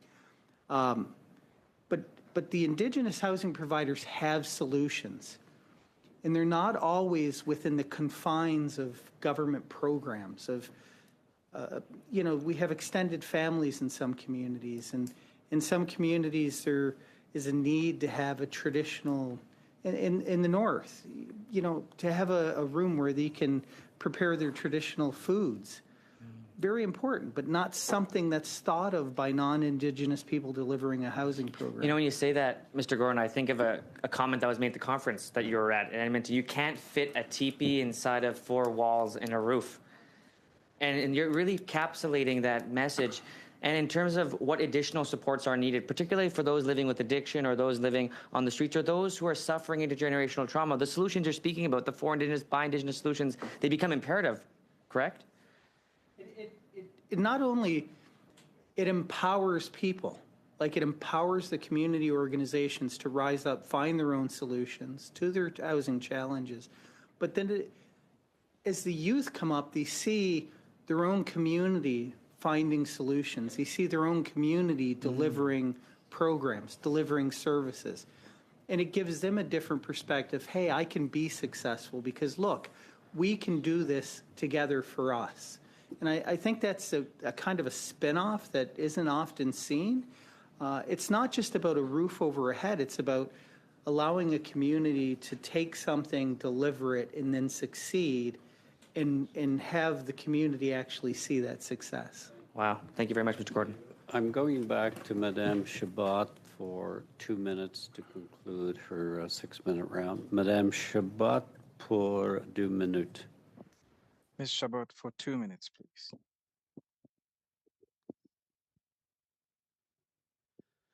So, okay, Madame Chabot's still having an issue with her, so that we're going to conclude with Ms. Falk for 5 minutes and Mr. Fragascatos for his 5, which will take us to 5 to 6. Ms. Falk for 5 minutes. Thank you, Chair. So I want to thank you each for being here today. We know that to restore housing affordability, we need housing supply, including housing supply dedicated to low-income households. And the need for housing supply is very clear, but the reality is that housing starts across the country are down 9% year over year, and multi-units starts in particular are down 11%. Mr. Sullivan, I was just wondering if you could confirm what you had said in your opening remarks about investment in affordable housing creating over 400,000 units. Yes, it was a successful program that leveraged matched provincial dollars to create a fair amount of housing over that decade. So I guess it would be fair to say that previous Conservative government policies helped create and protect over 400,000 units. But I think it's imperative that we also look and take note of the Liberal era numbers with some of their programs. So the apartment construction loan program has only built 11,511 units since 2017. The Affordable Housing Fund has only built 15,303 units for a total of just over 42,000 units. And their so-called Rapid Housing Initiative has built 5,900 units. Are you aware of these numbers? I've looked at some of the numbers from those programs, yes. And the challenging thing is the published numbers also include units or funding committed that are either under construction or will begin construction. Right, so the protection, This is one of the challenging things about having a stable pipeline of affordable housing, is we can't have programs that start and stop and begin and end. We need to have a long-term predictability of what kind of financing, what kind of offers on the table for a decade at a time. So then would you say the units are less actually because it's just funds committed? Well, those units will be built. I mean, they're committed and the units will be built. Committed, but this is the challenge. The Rapid Housing Initiative is a good example, and it's a really important step that the most recent federal budget commits to a dedicated stream of rapid housing and deeply affordable housing. Rapid Housing Initiative was an on again, off again, 3 years, one at a time. Having the stability and knowing that this is an ongoing program will allow the sector to respond creatively to make sure that those homes get built. But I would just respond as well. I mean, this has been 9 years, and committed is one thing, houses built are another thing, right? So in the middle of a crisis, yes. If we don't have houses built, what does commitment mean?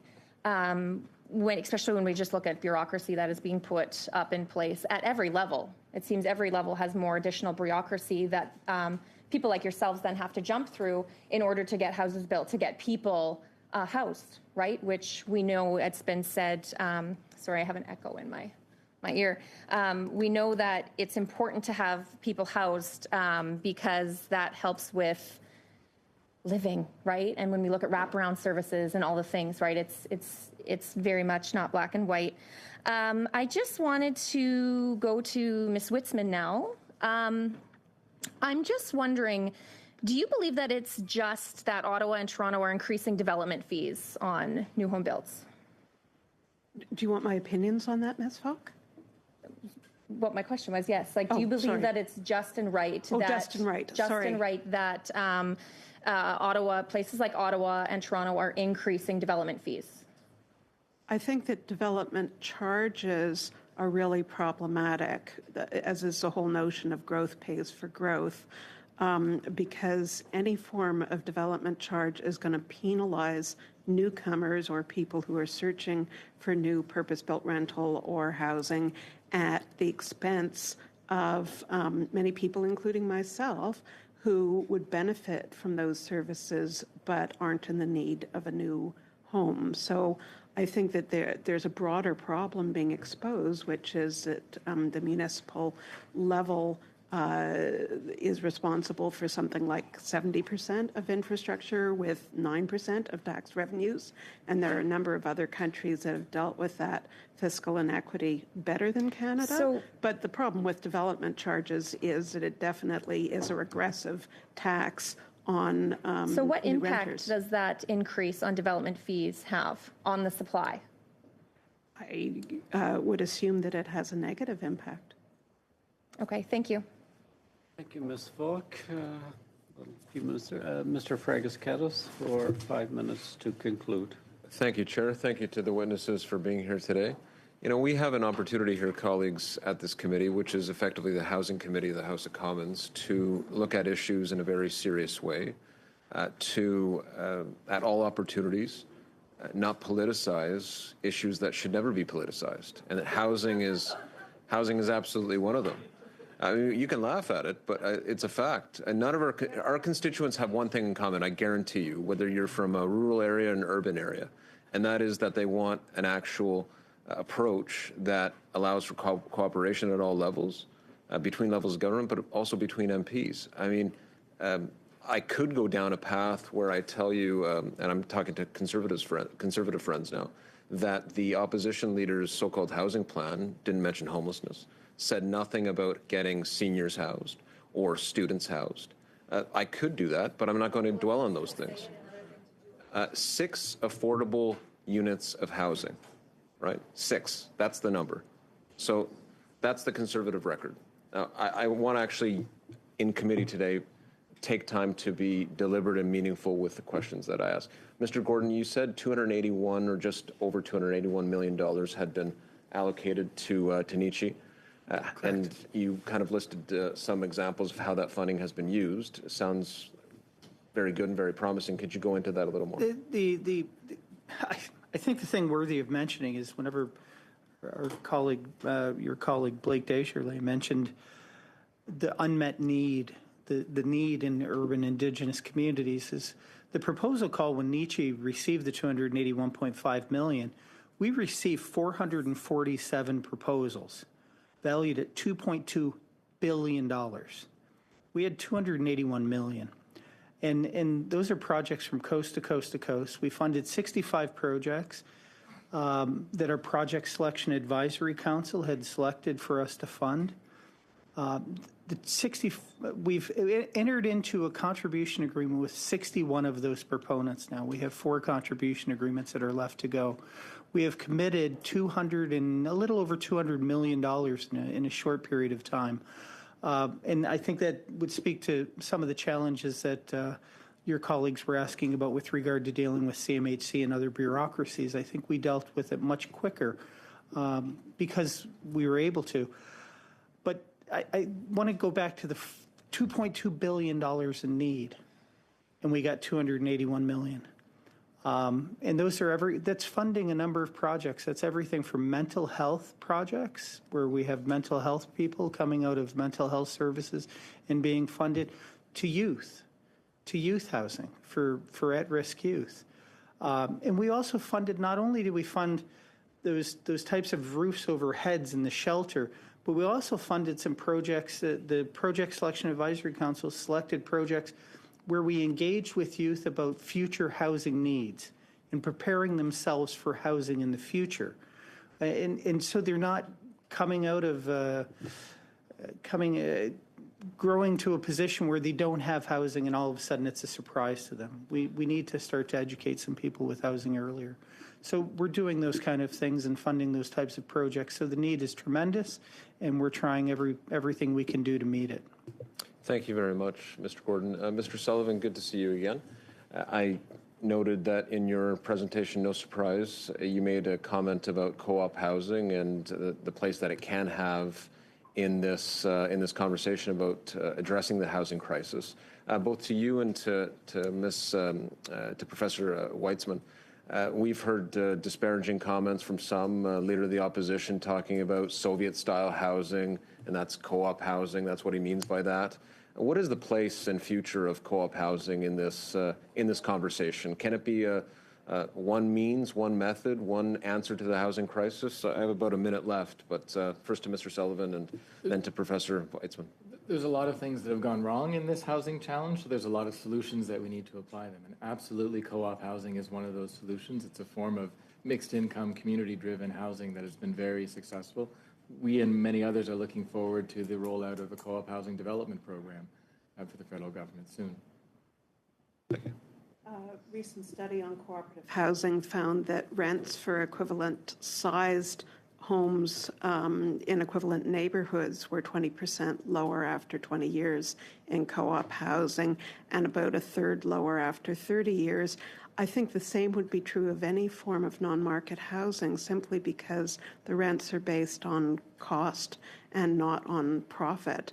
And so since the passing of the Dominion Housing Act in 1935, it's been recognized that low-income people's needs will not be adequately met by the market, by the private market, and that we need 20% of housing to be non-market in order to meet the needs of low and moderate income people, particularly in cities.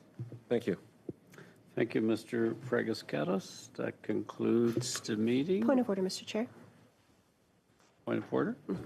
Thank you, Mr. Chair. Two quick things. First of all, I just wanted to comment that we did not have, there's remote translation, and again, we have this echoing, and the last meeting didn't have that, and the last meeting was really great, and we had a number of members having to take their earpieces on and off this meeting, and so I just want to note again that anytime that we have translators not here physically in the room, it does not function as well as it could.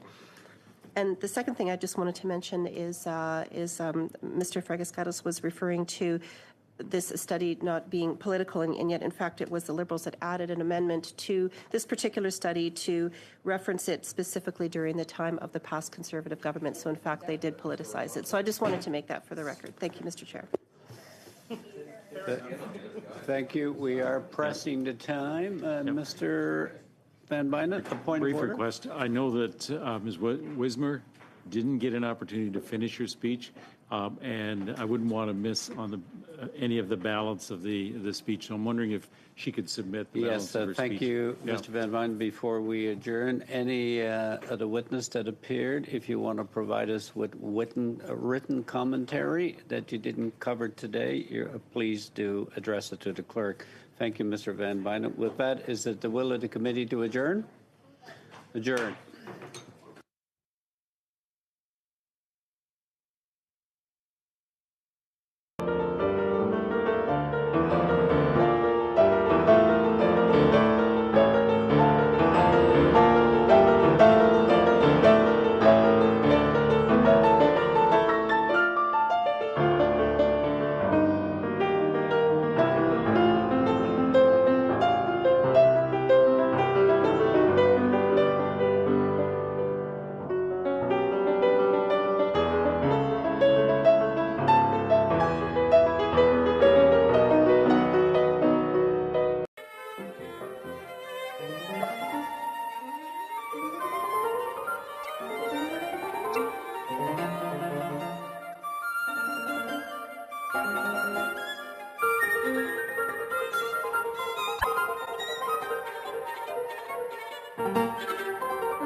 Thank you.